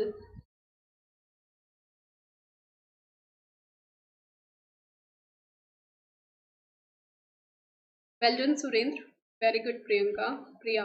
Sorry, Priya. अच्छा, yes, आंसर करो। Period of history usually introduce some historical personage and events. सही बात है, बिल्कुल, हिस्ट्री में हिस्ट्री पर्सोनेज और इवेंट्स जो होते हैं उनको इंट्रोड्यूस कराया जाता है। चार्ल्स डिकन्स के बार्नावेज रज, ये गोल्डन राइट्स पर बेस्ड था। Tale of Two Cities Bastille prison पर बेस्ड था। फ्रेंच रिवॉल्यूशन जब हुई थी, बिल्कुल सही है, हिस्ट्री नॉवल के कॉन्टेक्स्ट में। वॉल्टर स्कॉट को फादर माना जाता है इंग्लिश हिस्टोरिकल नॉवेल्स का। The form of novel deal with the episodic adventure of rogue and vagabond. ऐसा कुछ है कि हिस्टोरिकल नॉवल की जो फॉर्म है कैसी है? एडवेंचर और रॉक वैगाबैंड से रिलेटेड है। पूरा नहीं पढ़ा आपने क्वेश्चन? 77 का डी इनकरेक्ट होगा ना इसमें। ये तो कौन से नॉवल होते हैं ये एपिसोडिक एडवेंचर और रॉक वैगाबैंड से रिलेटेड, बताना जरा।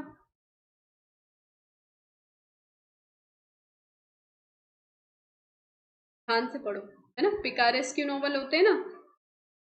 हाँ, पिकारेस की नॉवल होते हैं एडवेंचर ऑफ रॉक वैगाबैंड। ध्यान से करना, इस तरह के क्वेश्चन गलत मत करना।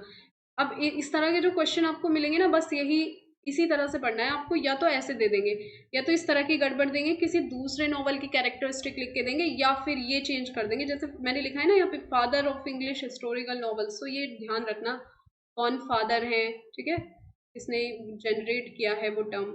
अ literary technique in which two और more idea place character and their actions side by side in a narrative poem, what is called? Contrast में होते हैं, साइड बाय साइड होते हैं एक्शंस। पैराडॉक्स, जक्स्टापोजिशन, एंटागनिस्ट या प्रेटागनिस्ट। ध्यान से रीड करके तब बताना कौन सी लिटरेरी टेक्निक है।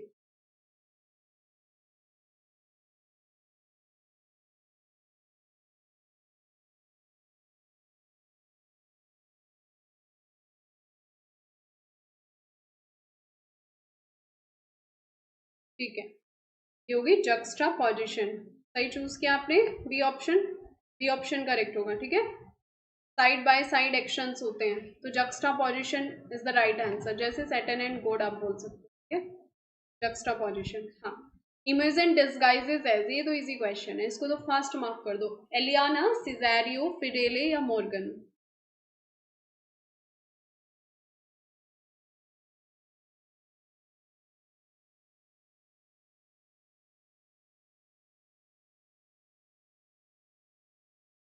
जक्स्टापोजिशन, पैराडॉक्स तो अपने स्टेटमेंट को कॉन्ट्राडिक्ट करना, कॉन्ट्राडिक्टरी स्टेटमेंट जो। हाँ ठीक है, इसमें फिडेले राइट आंसर, फिडेले है ना, सी ऑप्शन करेक्ट हो जाएगा, C will be the right answer, Fidele. मोजन, फिडेले में अपने आप कुछ है, सीलिया, एलियाना, ठीक है, एलियाना कौन है? सीलिया। वॉयला, सिजेरियो, और ये मॉर्गन बिलेरस, ये भी सिम्बलिन में ही है। मॉर्गन पूछा जा सकता है क्योंकि माइनर कैरेक्टर है ना, तो बिलेरियस चेंज करता है। Only members are allowed inside in this sentence, only is a या एन, बताओ। क्वेश्चन नंबर 80 का answer.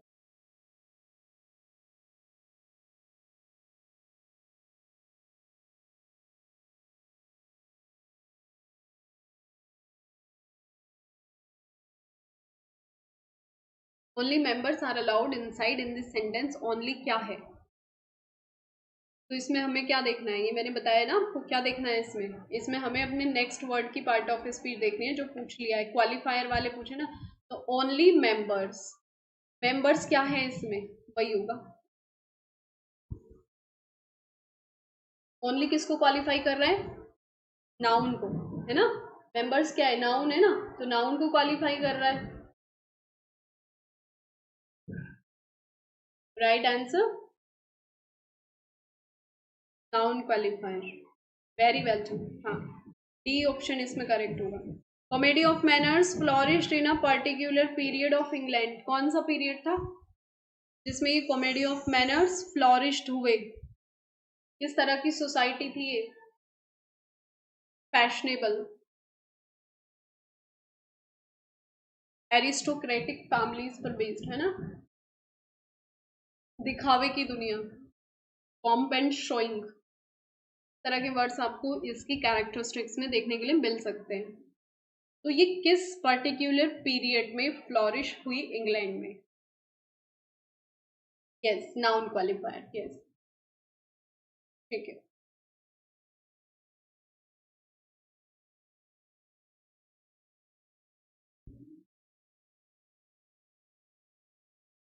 Comedy of manners flourish हुई थी रेस्टोरेशन पीरियड में 1660 1700, जॉर्ज एथरिज जैसे राइटर आपको देखने को मिलेंगे, ठीक है, ध्यान रखना, रेस्टोरेशन पीरियड, ठीक है, most important question.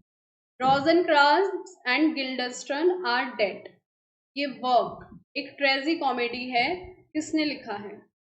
Rosencrantz and Guildenstern are dead, ये दोनों यूनिवर्सिटी फ्रेंड थे ना हैमलेट के, तो ये वर्क लिखा है एब्सर्डिस्ट ट्रेजिक कॉमेडी, किसने लिखी है? Shakespeare, Milton, Tom Stoppard, T S. Eliot. Very good afternoon Vipin.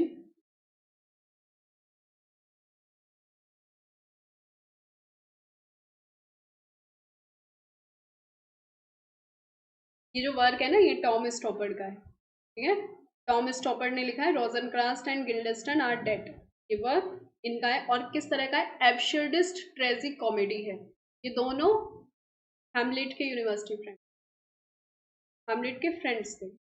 A poem that reads the same way backwards as forward, what is called? Quatrain, paronym, palindrome, या फिर एक सेकेंड, एफोरिज्म, किस ऑप्शन पर जाएंगे आप?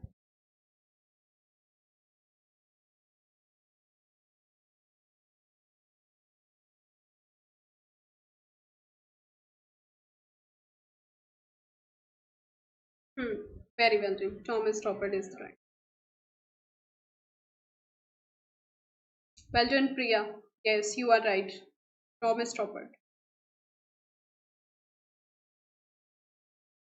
ओके, क्वेश्चन नंबर 83 का answer थी।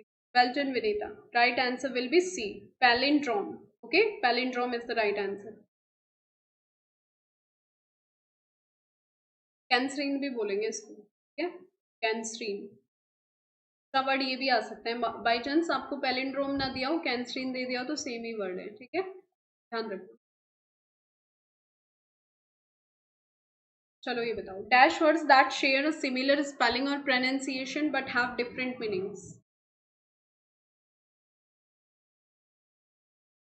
हाँ, पैलिंड्रोम, मतलब जैसे ये था ना, पैलिंड्रोम क्या होता है, कैसे भी रीड कर लो, है ना, फॉरवर्ड और बैकवर्ड सेम ही वर्ड रहेगा।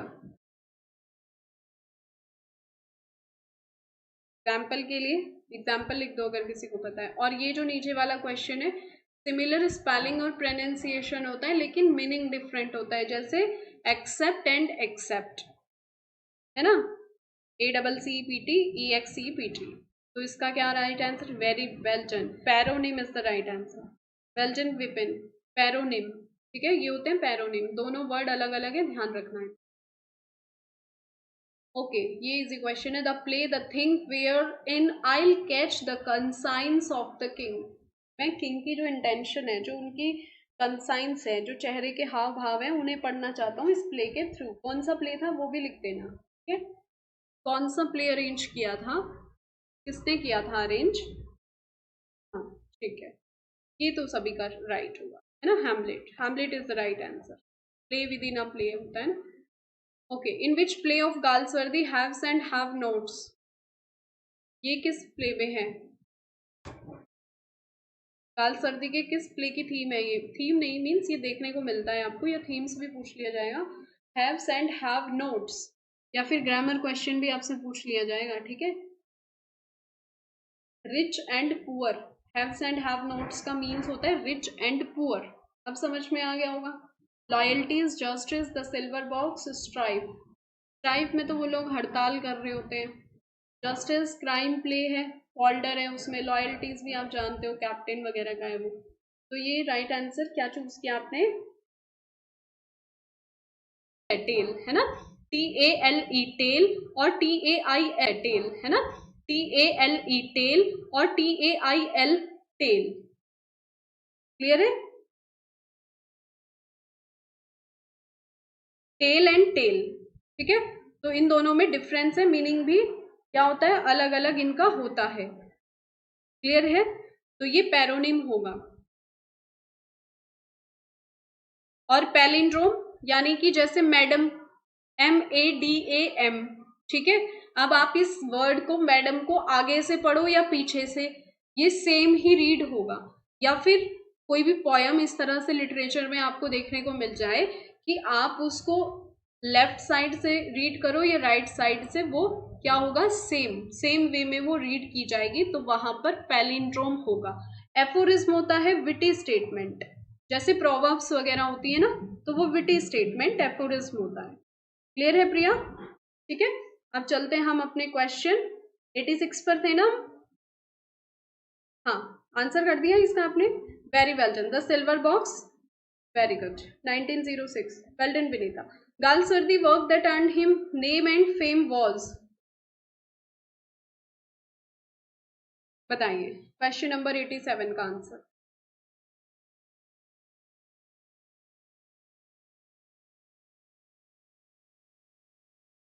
Galsworthy's work that earned him name and fame was, हाँ ठीक है, फॉरसाइट सागा आप चूज करोगे, है ना। First published under the title of 1922, series है 3 नॉवेल्स की, ये तो फिंगर टिप पर कर लेना। और ये जो फोरसाइट सागा है ना, इसको हम क्लास में एक बार और करेंगे अच्छे से, बिल्कुल डिटेल वे में मैं इसको करने वाली हूँ, क्योंकि मैंने इस सीरीज में एक क्वेश्चन रखा है आपका, और ये पता नहीं आपने कितना सही किया होगा, इसको हम एक बार डिटेल वे में कर लेंगे। फोरसाइट सागा को, जितने भी उसमें सीरीज वगैरह हैं उनको, डिटेल का मतलब ये नहीं है कि सबको अलग अलग पढ़ेंगे, एक साथ ही किसी दिन इनको मैं आपको करा दूंगी, फोरसाइट सागा को, ठीक है। चलो, in the lower class was represented in Galsworthy's, कौन सी वर्क में उन्होंने लोअर क्लास को प्रेजेंट किया है? हाँ, foresight saga is the right answer.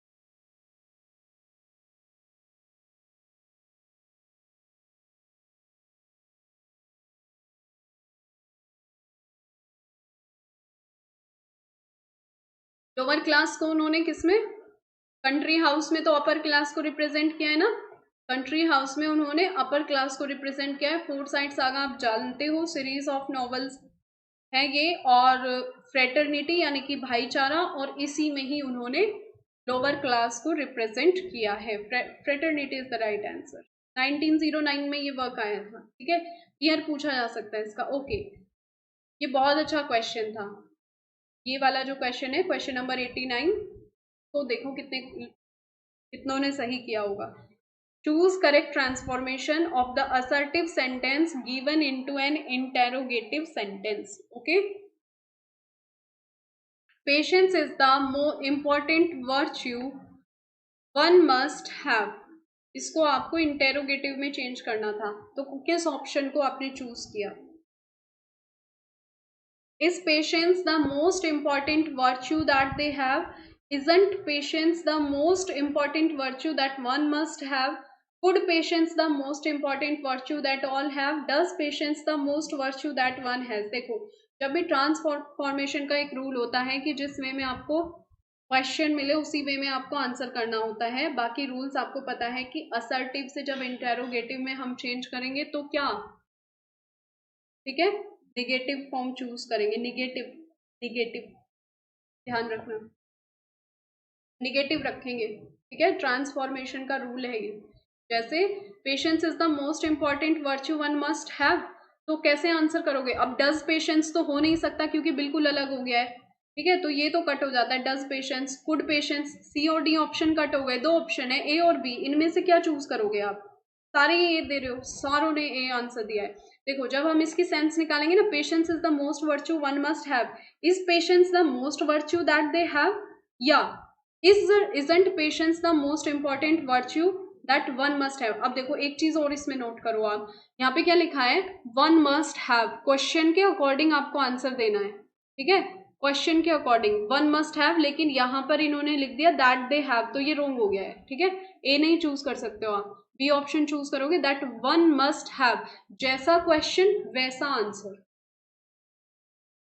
हाँ, अफर्मेटिव से निगेटिव, निगेटिव से अफर्मेटिव, बट ऑप्शन के अकॉर्डिंग चूज करोगे, ठीक है, ऑप्शन के अकॉर्डिंग जाना है। Is patience the most virtue that they have, यहाँ पे ये भी तो देख लो ना, ये वाला ऑप्शन ये भी तो देखो, दैट दे हैव ना, लेकिन इस तरह के वर्ड आपको क्वेश्चन में कहीं नहीं दिखाई दिए, ठीक है। Isn't patience the most important virtue that one must have, क्या पेशेंस इस तरह से उन्होंने बोला क्या नहीं है, ठीक है, इसका भी वही सेंस निकल रहा है, बट करेक्ट ऑप्शन यही होगा, one must have. Word to word आपको ट्रांसफॉर्म करते हुए ये ध्यान रखना है, ठीक है, अपने आप से वर्ड उसमें चेंज नहीं करने हैं। तो राइट ऑप्शन यहाँ पर बी होगा, ठीक है, B option will be right here. हाँ विनीता, आपका बी सही है, ठीक है, जैसा क्वेश्चन वैसा आंसर, इसमें ये सही हो सकता था, लेकिन इसमें यहाँ पे वर्ड्स चेंज हो गए हैं, तो इस चीज का भी आप वहां पर ध्यान रखना, ठीक है, एग्जाम में थोड़ा इस चीज का ध्यान रखना, इस तरह से आपको दिया जा सकता है कंफ्यूज करने के लिए, कंफ्यूज नहीं होना है, जैसा क्वेश्चन वैसा आंसर, ये ध्यान रखना है। The finest of Galsworthy's later drama is,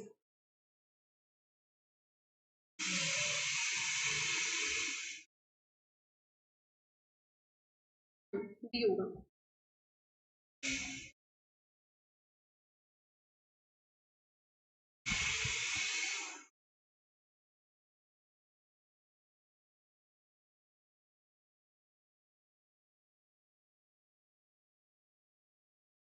ठीक है ना, ये तो सभी का ठीक है। Finest of Galsworthy later drama पूछा है, मीन्स बाद में उन्होंने कौन से ड्रामा जो फाइनेस्ट कंसीडर किया जाता है, तो वो है लॉयल्टीज। किस ईयर में आया था ये? 1922 में, ठीक है। Identify correct statement in the context of epic, begins in medias res, तो मैं चलो एक बार ऐसे कर देती हूँ, एक सेकंड।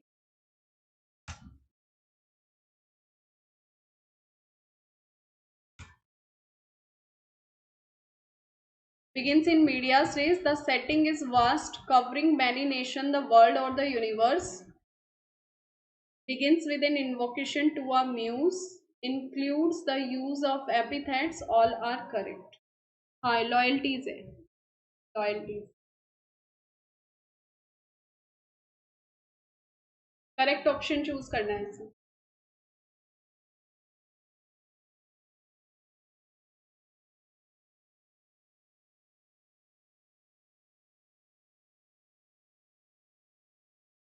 ई ऑप्शन इसमें करेक्ट होगा, सारे ठीक है, एपिक के कॉन्टेक्स्ट में सारे ठीक है। कौन सा क्वेश्चन था? क्वेश्चन नंबर 91, ठीक है, इसमें ऑल आर करेक्ट, सही बात है। एपिक के कॉन्टेक्स्ट में मीडिया स्ट्रेस से शुरू होता है, बिल्कुल सही बात है।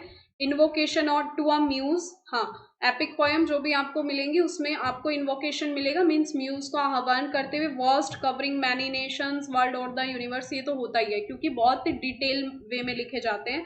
द यूज ऑफ एपिथेट्स, क्या ये बात सही है? हाँ, एपिथेट्स का यूज किया जाता है, ये बिल्कुल ठीक बात है एपिक्स में, ठीक है। एपिथेट्स क्या होते हैं पता है ना? एग्जाम्पल लिखना जरा, किसी को ध्यान हो तो एपिथेट्स के। क्वेश्चन नंबर 92 का आंसर करो। अब ये क्वेश्चन तो अब आपके रॉन्ग नहीं होने चाहिए ना। एपिथेट्स जैसे बार्ड ऑफ एवॉन हो गया, ठीक है, हाँ,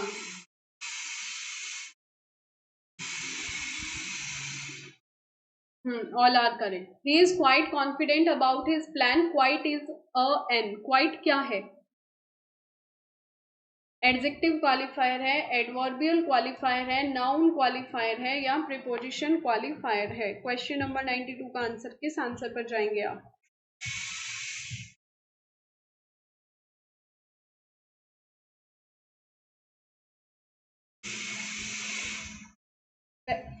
ध्यान से आंसर करो। नहीं सुरेंद्र, आपने रोंग कर दिया, ध्यान से आंसर करो। ही इज क्वाइट, क्वाइट तो एडवर्ब है, ठीक है, क्वाइट एडवर्ब है। कॉन्फिडेंट क्या है? ही इज क्वाइट कॉन्फिडेंट, वह कॉन्फिडेंट है about his plan, quite confident है अपने प्लान के प्रति। तो कॉन्फिडेंट इसमें क्या है?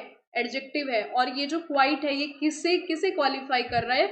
एडजेक्टिव को। So right answer, well done Vinita. Yes Vipin, हाँ, A option will be correct here, adjective qualifier, adjective qualifier is the right answer, ठीक है, ध्यान रखना, ठीक है, ऐसे इजी है, इजी है। We requested from the crown support for our petition. The crown is used to represent the monarch.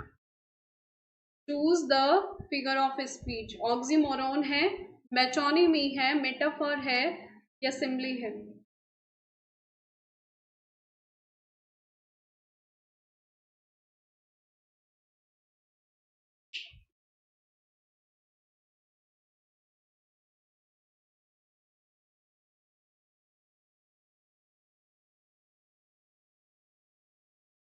हाँ, मैं देखो क्राउन की बात की है ना, we requested from the crown support for our petition, मतलब उन्होंने क्राउन से रिक्वेस्ट की। क्राउन किससे एसोसिएटेड है?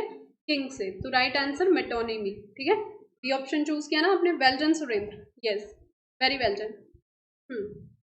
Two consecutive rhyming lines of poetry what is called? Couplet होता है, क्वेट्रेन होता है, मीटर होता है या सेस्टेट होता है? Which option you choose? हाँ, metonymy is the right answer, well done Akshat. B option correct होगा अक्षत यहाँ पर। कॉन्जिक्यूटिव राइमिंग लाइंस कैसे पहचानोगे? कॉन्जिक्यूटिव मीन्स होता है, कॉन्जिक्यूटिव यानी कि सेम राइम स्कीम, जैसे शेक्सपियर यूज करते हैं ना, तो वो कौन सी राइमिंग स्कीम यूज करते हैं? कॉन्जिक्यूटिव, जी जी लास्ट में, है ना, यानी कि राइम करती हैं दोनों लाइन आपस में। तो कॉन्जिक्यूटिव राइमिंग लाइंस का मीन्स होता है कपलेट से, ठीक है, ध्यान रखना इसको। हाँ, ए ऑप्शन करेक्ट होगा, क्वार्टर 4 लाइन स्ट्रेंजर, मीटर, सेस्टेट वगैरह सब आप जानते हो, सेस्टेट 6 लाइन। ओके, ये बताओ में क्या चूज करोगे आप? एक adjective phrase applied to a person और thing that is frequently use to emphasize a characteristic quality, father of our country and the great emancipator, ये किसके एग्जाम्पल है? एपिथेट है, फॉइल, एनालॉजी या एलेग्री? हाँ, कपलेट। नेटवर्क इशू यहाँ पर ठीक चल रहा है, हो रहा है, आज बीच में गड़बड़ हो रही है, पता नहीं क्या रीजन है, गड़बड़ तो हो रही है बट चल रही है, शायद हो जाए, निभा जाएगी, 125 क्वेश्चन हम कर जाएंगे आज। लग रहा था बीच में कि नहीं हो पाएगी, कर लो एडजस्ट, ऐसे ही नेटवर्क का पता नहीं रहता है। जन्माष्टमी है, वैसे भी फास्ट होगा ना आधे से ज्यादा को तो।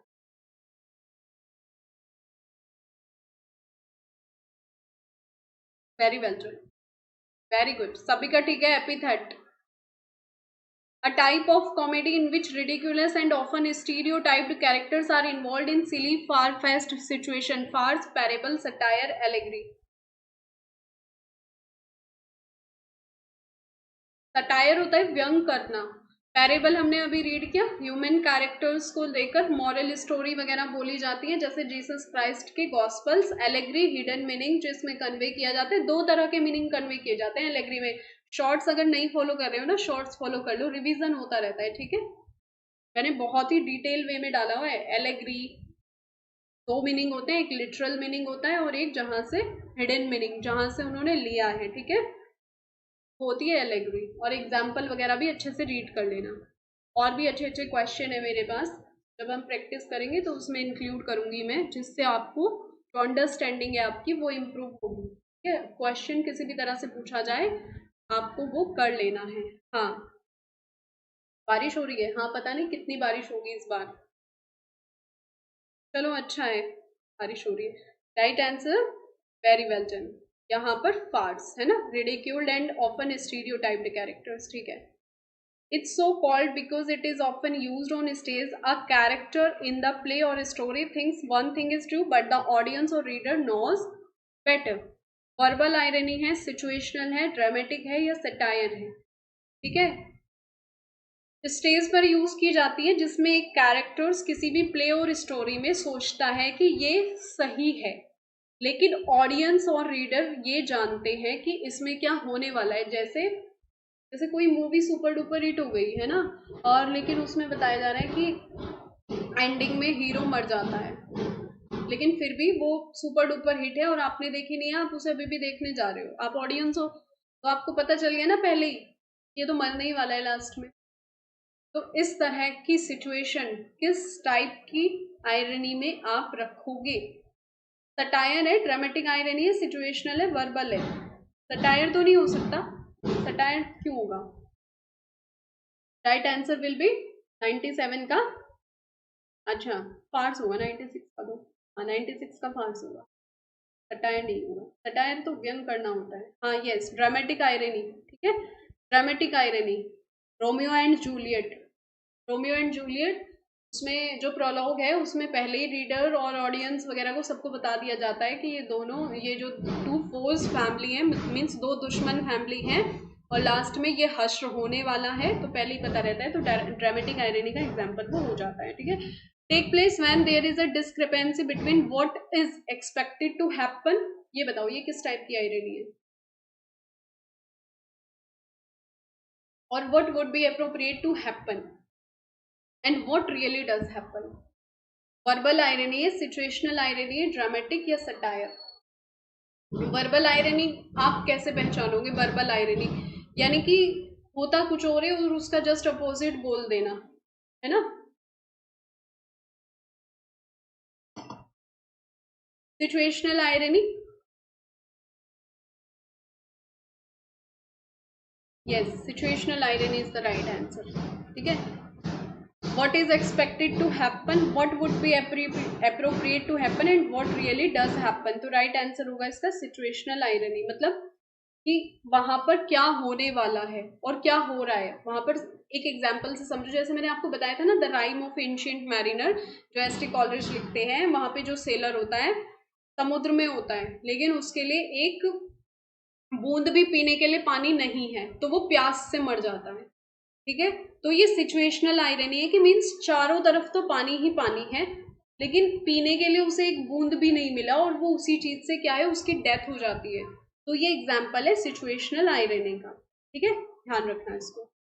Situational irony, S T. Coleridge wrote dejection and ode in the response of, बताइए किसके रिस्पॉन्स में लिखते हैं?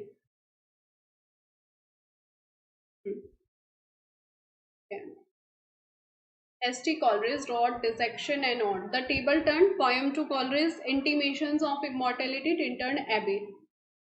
हाँ 98 का बीच।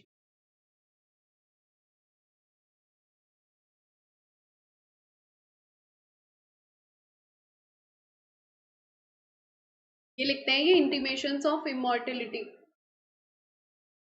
के रिस्पॉन्स में, ठीक है। फर्स्ट 4 स्टैंजा इन्होंने लिख लिए थे विलियम वर्ड्सवर्थ के द्वारा।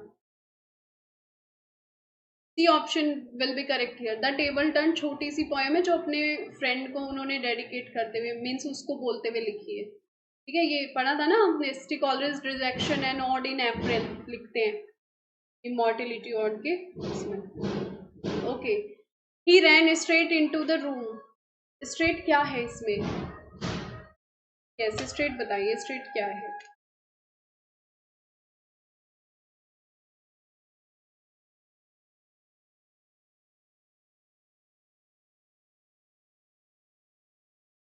ही ran straight into the room, straight is a an, देखो रैन वर्ब है, स्ट्रेट एडवर्ब है, इनटू प्रेपोजिशन है, द रूम प्रेपोजिशन का ऑब्जेक्ट है।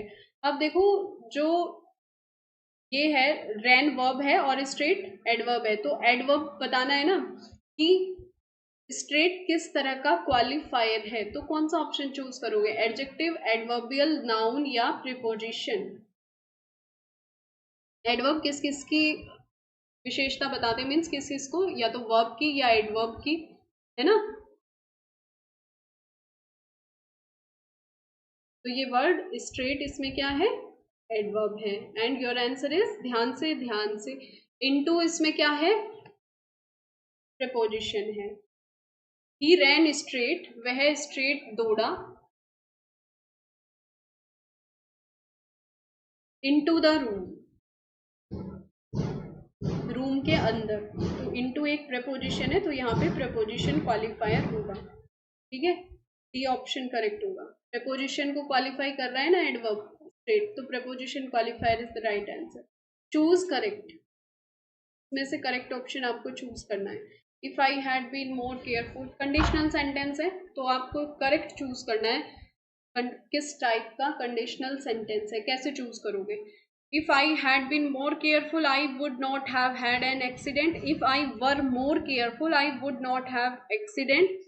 If I will more careful, I would not have had an accident. If I had been more careful, I could not have had an accident. बताओ।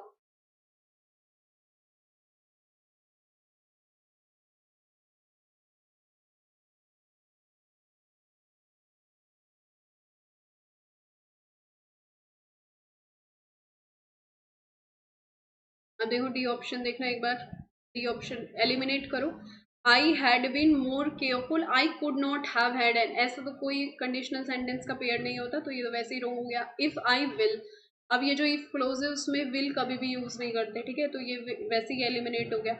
If I were more careful, I would not have accident, या if I had been more careful, I would not have. कौन सा choose किया आपने? Very well done, सबका ठीक है।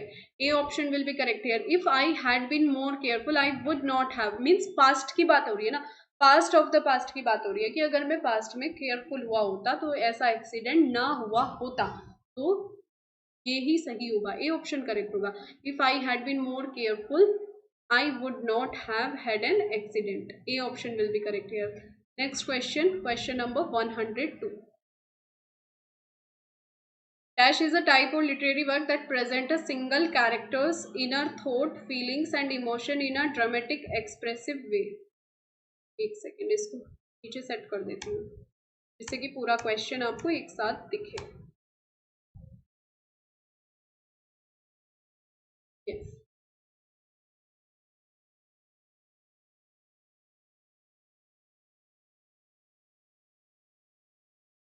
One 102 का आंसर। ओके, 101 में आप चूज करोगे A option. A, conditional sentence अच्छे से रीड कर लेना, मैंने आपको रूल्स वगैरह दिए हुए हैं टेलीग्राम पे, मिल जाए तो ठीक है, नहीं तो मैं दोबारा शेयर कर दूंगी, ठीक है। रूल्स वगैरह उनके पढ़ लो, इतना इतना सिंपल वे में मैंने आपको वहां पे दिया है ना वो लिख के, अगर आपने वो कर लिया ना, आपको कहीं जाने की जरूरत नहीं है, अपनी बुक उठाओ फिर प्रैक्टिस करो, बस वो रूल्स आपको पता होना चाहिए किसके साथ क्या रूल्स। जैसे वर यूज कर रहे हो या पास्ट ऑफ द पास्ट की बात हो रही है तो हैड यूज कर रहे हो, उसके साथ वुड हैव, तो इस तरह से आपको देख लेने हैं वो। हाँ, रॉन्ग नहीं करना है, ठीक है। Very well done Surendra. Kamini, Akshat, हाँ, इसका dramatic monologue is the right answer. Dramatic monologue, an ability to use both the hands, दोनों हाथों से काम करना क्या कहलाएगा? हाँ, ये तो सभी का ठीक है, डेक्स्टरिटी होगा ना, या एम्बी डेक्स्टरिटी भी इसको बोलेंगे, या डेक्स्टरिटी, खाली डेक्स्टरिटी भी इसके लिए यूज करेंगे। दोनों हाथों से यूज करना। एरुडाइट क्या होता है? यानी कि having knowledge of the power of learning, ठीक है, नॉलेज रखना, एरुडाइट बोलोगे जिसके पास बहुत नॉलेज होती है। एक्यूमन तो पता ही आपको, कुशाग्र, तेज बुद्धि वाला, ability to make good judgement and good decision, acumen है ना, ठीक है। Question number 104, characteristic of epic.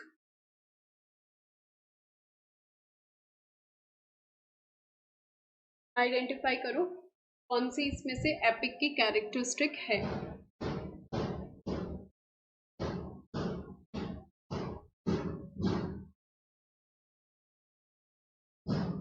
हाँ ठीक है,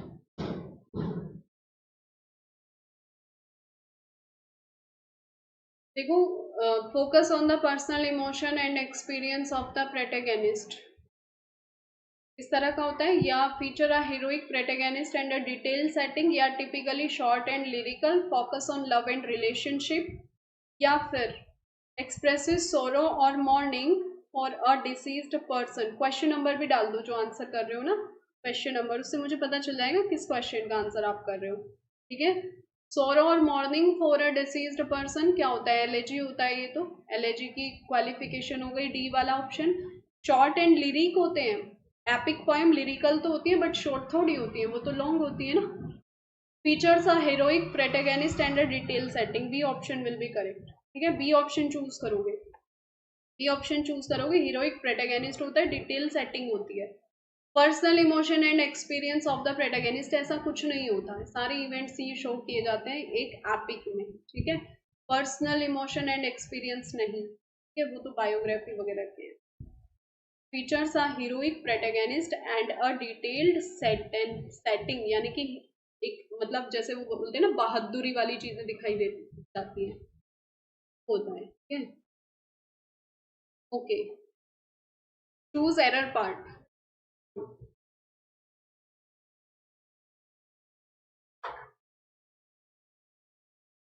Hardly had he come out of the bus than the bomb exploded and shattered the bus into pieces. No error. Which one is your answer? Choose error part. इस तरह के question बहुत easy होते हैं grammar में। ठीक है, ये सारे एक जगह लिख लो। Very well done. हाँ, वेरी गुड। किसने चूज किया सी ऑप्शन? जिसने सी ऑप्शन चूज किया, अगर पता है तो आंसर भी लिख दो ना। अगर जानते हो आंसर तो आंसर भी लिख दो, तो और ज्यादा क्लियर हो जाएगा। हार्डली अपने साथ क्या लेता है? हार्डली, स्कार्सली, तो इनके साथ व्हेन यूज होता है, व्हेन, देन का यूज नहीं होता। तो सी, सी ऑप्शन यहाँ पर क्या है? सी ऑप्शन में एरर है। ठीक है, व्हेन आएगा यहाँ पे, देन नहीं आएगा। Hardly when the bomb exploded, या बिफोर यूज कर सकते हैं, व्हेन यूज करोगे। Okay, next. He not only comes here for shopping but also for having a glimpse of the extremely beautiful sales girl. No error. बताइए किस part में आपको इसमें एरर दिखाई दे रहा है? 106 में। हाँ, जल्दी कर रही हूँ कामिनी, मैं जल्दी जल्दी ही कर रही हूँ, फास्ट ही कर रही हूँ। 106। Not only comes here for shopping but also for having a glimpse. ये आपको पता है पेयर बनाना होता है ना, ये नॉट ओनली और बट ऑल्सो। बट ऑल्सो के साथ जिस तरह के वर्ड पेयर होगा, for having a glimpse of है ना, प्रपोजिशन है, उसके बाद हैविंग अ ग्लिम्स ऑफ, तो नॉट ओनली के साथ भी ऐसा ही होना चाहिए। ठीक है, तो किस पार्ट में एरर शो हुआ आपको? ए ऑप्शन में एरर है। ठीक है, कैसे होगी correct form? He comes here not only for shopping but also for having, तरह से आप इसको लिखोगे। ठीक है, he comes here not only for shopping but also for having, इस तरह से आप इसको यूज करोगे, बट ऑल्सो के अकॉर्डिंग, नॉट ओनली। ठीक है, what is the name of the collection of poem that Wordsworth? ये तो इजी क्वेश्चन है। हाँ, पेन यूज होगा। हाँ ठीक है, ओके, ठीक है, वेल डन विपिन, अक्षर। हाँ, 107 में कॉलरिज और वर्ड्सवर्थ का कलेक्शन लिरिकल बैलेड्स, तो पता है आप सभी को, है ना। कॉलरिज की 4 पोएम थी, उसमें वर्ड्सवर्थ की 19। In which poem does the following statement appear? इस पोएम में ये स्टेटमेंट अपीयर होता है, solitude sometimes is the best society. Paradise regained, Lycidas, paradise lost, या कॉमस?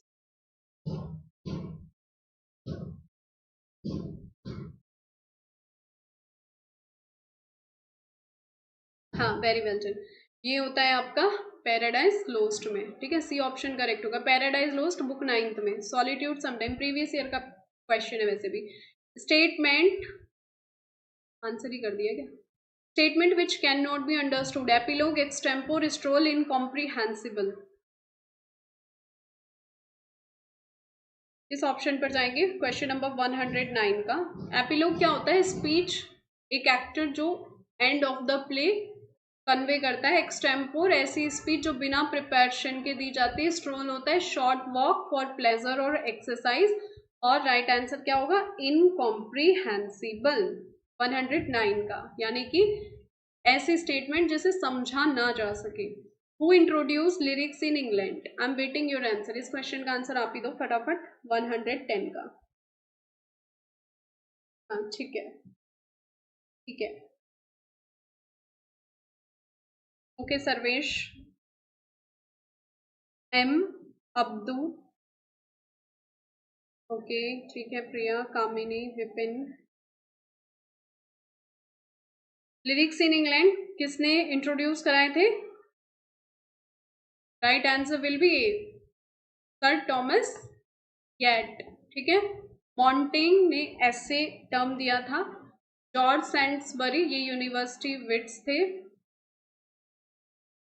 और टॉमस टाइमर ने टर्म दिया था पोएटिक जस्टिस।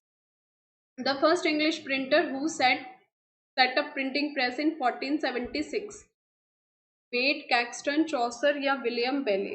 हाँ ठीक है, हाँ ये ठीक है आपका। 1476 first English printer Caxton, William Caxton. ठीक है, ये तो सही है सभी का। What is the term for a unit of rhythm in poetry consisting a combination of syllable? ठीक है, उस टर्म को क्या बोलोगे जो पोइट्री में रिदम यूनिट होती है कंसिस्टिंग, जिसमें सिलेबल का कॉम्बिनेशन होता है? मीटर, फुट, राइम या लाइन? बताइए। Yes, well done Akshat, Caxton is the right answer. Yes Kamini, Priya, okay okay. ठीक है, ये वाला क्वेश्चन बताओ, unit of rhythm in poetry. Syllable की बात हुई ना, कॉम्बिनेशन ऑफ सिलेबल, जिसमें आप देखते हो कि किस तरह के सिलेबल्स हैं, अनस्ट्रेस्ड, स्ट्रेस्ड, तो क्या बोलोगे उस टर्म को? फुट। ठीक है, Foote, Foote is the right answer. Match the following and choose your answer.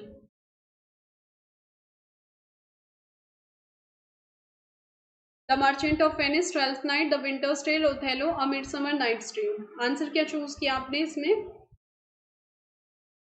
ठीक है, ठीक है, ओके, हाँ, Foote, Foote is the right answer.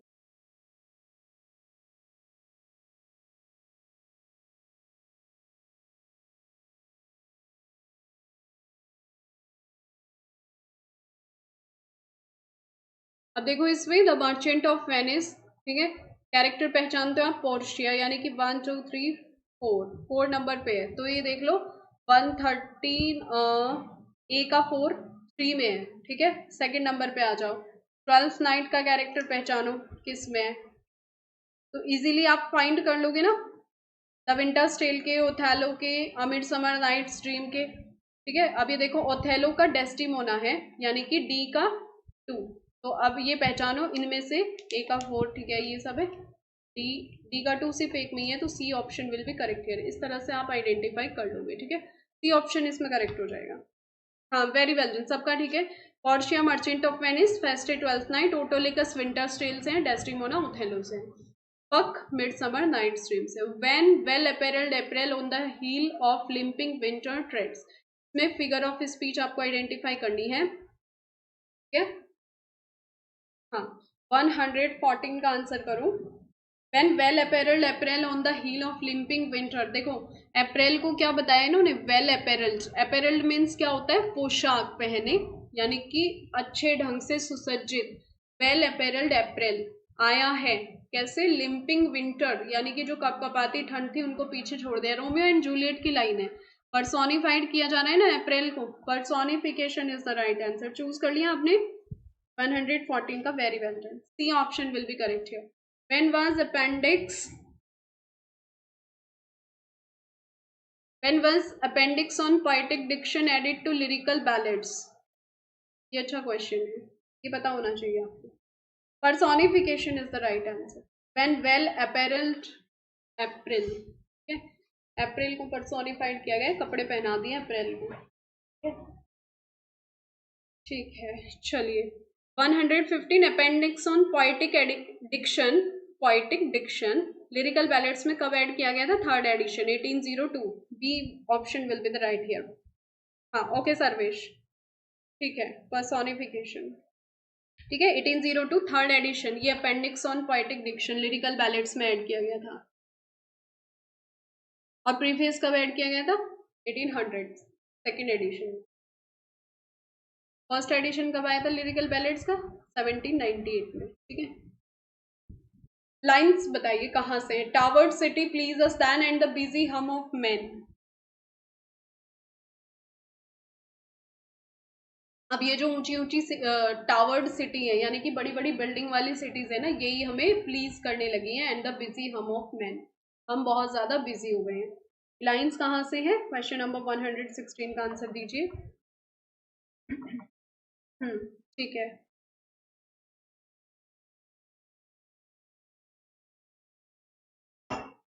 Milton की है ना ये लाइंस? यस, राइट आंसर हो जाएगा इसमें मिल्टन। एल एलिग्रो की लाइंस है 117 टू 118 से, ठीक है। एरियोपेजिटी का पॉलमिक पैम्फलेट है, प्रोटेस्ट था किसके अगेंस्ट? किसके अगेंस्ट ट्रीटमेंट था ये? Andrew Marvell, John Lilburne, Dryden, Henry Lawes. Andrew Marvell तो जो है मिल्टन के डिक्टेटर थे, ठीक है, और हेनरी लॉयस मिल्टन के म्यूजिक कंपोजर थे। Dryden, John Lilburne is the right answer, ठीक है। इनके अगेंस्ट ये प्रोटेस्ट किया था और ये वर्क लिखा था एरियोपेजिटिका। कब लिखा था? 1644 में ये लिखते हैं, जिसमें freedom of speech and licensing and censorship को वो अपोज करते हुए दिखाई देते हैं। Heroic drama was a form mainly specific to Anglo Saxon period, romantic, restoration, Elizabethan. इस तरह के क्वेश्चन देखने को मिल सकते हैं आपको एग्जाम में, ठीक है, पूछे भी जाते रहे हैं। तो ये किस पीरियड में आपको स्पेशली देखने को मिलेंगे? Heroic drama. ऑप्शन पूरे नहीं दिख रहे हैं? अच्छा, दिख रहे हैं स्क्रीन पर, ऑप्शंस तो पूरे दिख रहे हैं। आपने जूम आउट करी होगी ना अपनी स्क्रीन, आप अपनी स्क्रीन को जूम इन कर लो, जूम इन कर लो, ठीक है। आप बड़ा करके देख रहे होंगे उसको,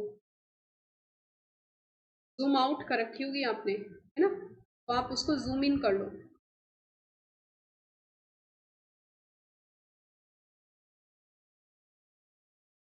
हाँ, 18 का, very well done, C option correct. Restoration period में आपको हीरोइक ड्रामा देखने को मिलेंगे। चीफ राइटर थे ड्राइडन, यानी कि मेन राइटर थे ड्राइडन, ठीक है। मॉडर्न इंग्लिश प्रोज के स्टाइल में इन्होंने लिखा था। फर्स्ट पोएट लॉरिएट थे John Dryden officially. Charles second ने इनको अपॉइंट किया था। What is T S. Eliot main criticism of Hamlet? T S. Eliot का मेन क्रिटिसिज्म क्या था हैमलेट का? हैमलेट की indecisiveness and lack of action, यही था फर्स्ट वाला ना। उन्होंने अपने वर्क में जो हैमलेट की इंडिसिसिवनेस थी एंड लैक ऑफ एक्शन, यानी कि प्रोक्रेस्टिनेशन वाली सिचुएशन को उन्होंने क्रिटिसाइज किया था, ठीक है। आगे बढ़े, क्वेश्चन को मैंने ऐसे बोल दिया क्योंकि इजी क्वेश्चन है, इजी क्वेश्चन आप कर लोगे। यस, नेक्स्ट चलते हैं। यस, ये वाला क्वेश्चन, इसमें थोड़ा टाइम देना और इस क्वेश्चन का आंसर आप बताना अच्छे से। Find incorrect statement, okay. आपको इनकरेक्ट स्टेटमेंट्स इसमें बताना है कि it presents only the virtues of the person that follows an objective approach. The main function of biography is to transmit personality. Pure biography presents the external and the inner life of the person and narrates his development. To praise and not to criticize is a wrong concept that turns biography into, मतलब आपको incorrect statement बताना है इसमें। बताओ कौन सा choose किया आपने? देखो, Dryden first to use the term biography 1683, बिल्कुल सही स्टेटमेंट है। और ये वाली जो कंडीशन है ना, to praise and not to criticise, ये भी सही है ना। ये एक रॉन्ग कॉन्सेप्ट है, बायोग्राफी लिखते हुए हमें दोनों चीजों का ध्यान रखना होता है, ये भी करेक्ट है। Pure biography present the external and the inner life of the person and नैरेट्स, ये भी सही है। मेन फंक्शन ऑफ बायोग्राफी, ये भी सही है। ए ऑप्शन दिया आपने 120 का, ठीक है। जिसने ऑप्शन दिया उसका करेक्ट है। It present only the virtues of the person, ऐसा नहीं है, ठीक है। वर्च्यूज नहीं, उसके वाइसेस को भी प्रेजेंट करता है। मीन्स जैसे उसके साथ हुए हैं फीचर्स, उसके वर्च्यूज एंड फॉल्ट्स दोनों को दिखाया जाता है। तो ए ऑप्शन ही इनकरेक्ट होगा, ठीक है। ये बताओ, गुडबक वॉज रिटन इन, किस ईयर में लिखी गई थी ये गुडबक? इसका अदर टाइटल भी बताना। Yes, A option will be incorrect here, ठीक है सर्वेश। गुरबक वॉज रिटन इन है क्या? ये पोयम है, कॉमेडी है, ट्रेजेडी है, क्या है ये गुरबक? किस ईयर में ये लिखी गई थी? Ferrex and Porrex is the other title of this work in 1561 में। वेरी गुड, ठीक है, 1561 is the right answer. The four ages of poetry was an attack on, four ages of poetry was an attack on, ये four ages of poetry ये work जो है किस as per attack करते हुए लिखा गया था, किस एज पर अटैक किया गया है? क्योंकि देखो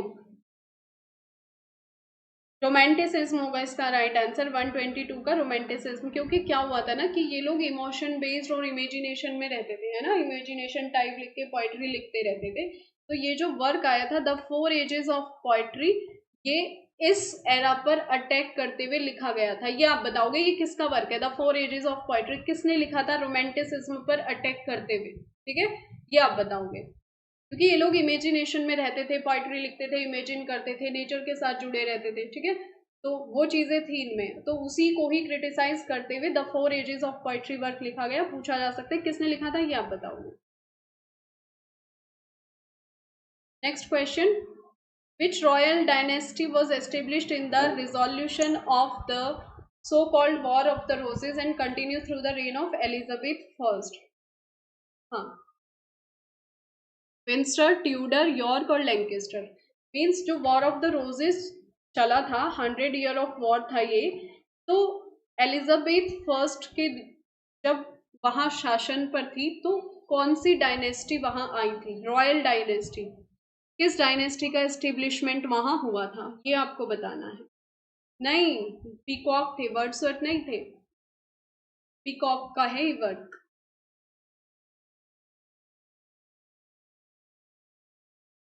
थॉमस पीकॉक करके ऐसे कुछ का नाम है।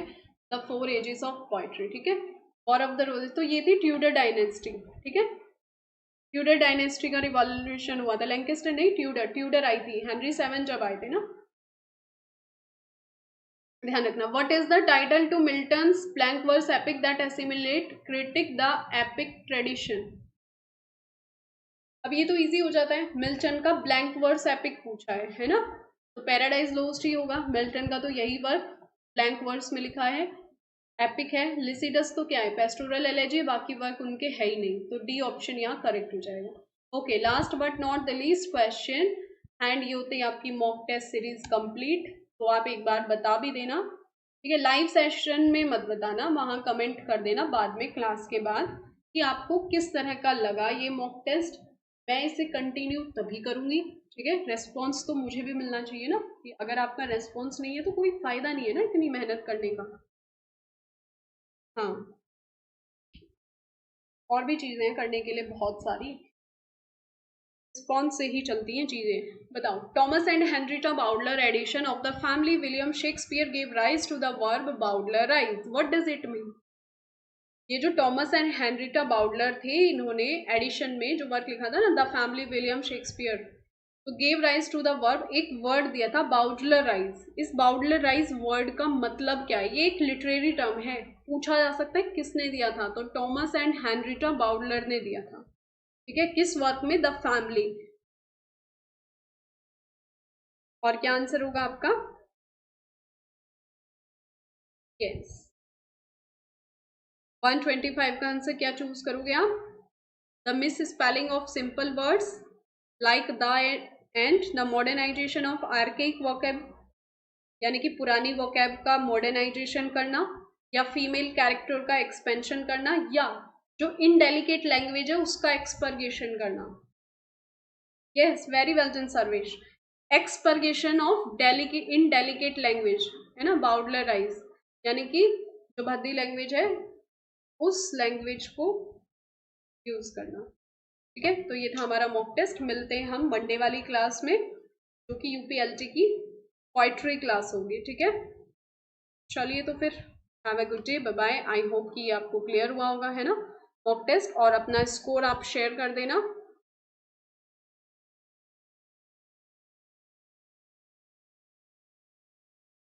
चलिए मिलते हैं नेक्स्ट क्लास में। Once again happy Janmashtami to all of you. Festival अच्छे से मनाइए, अपनी प्रिपरेशन कीजिए।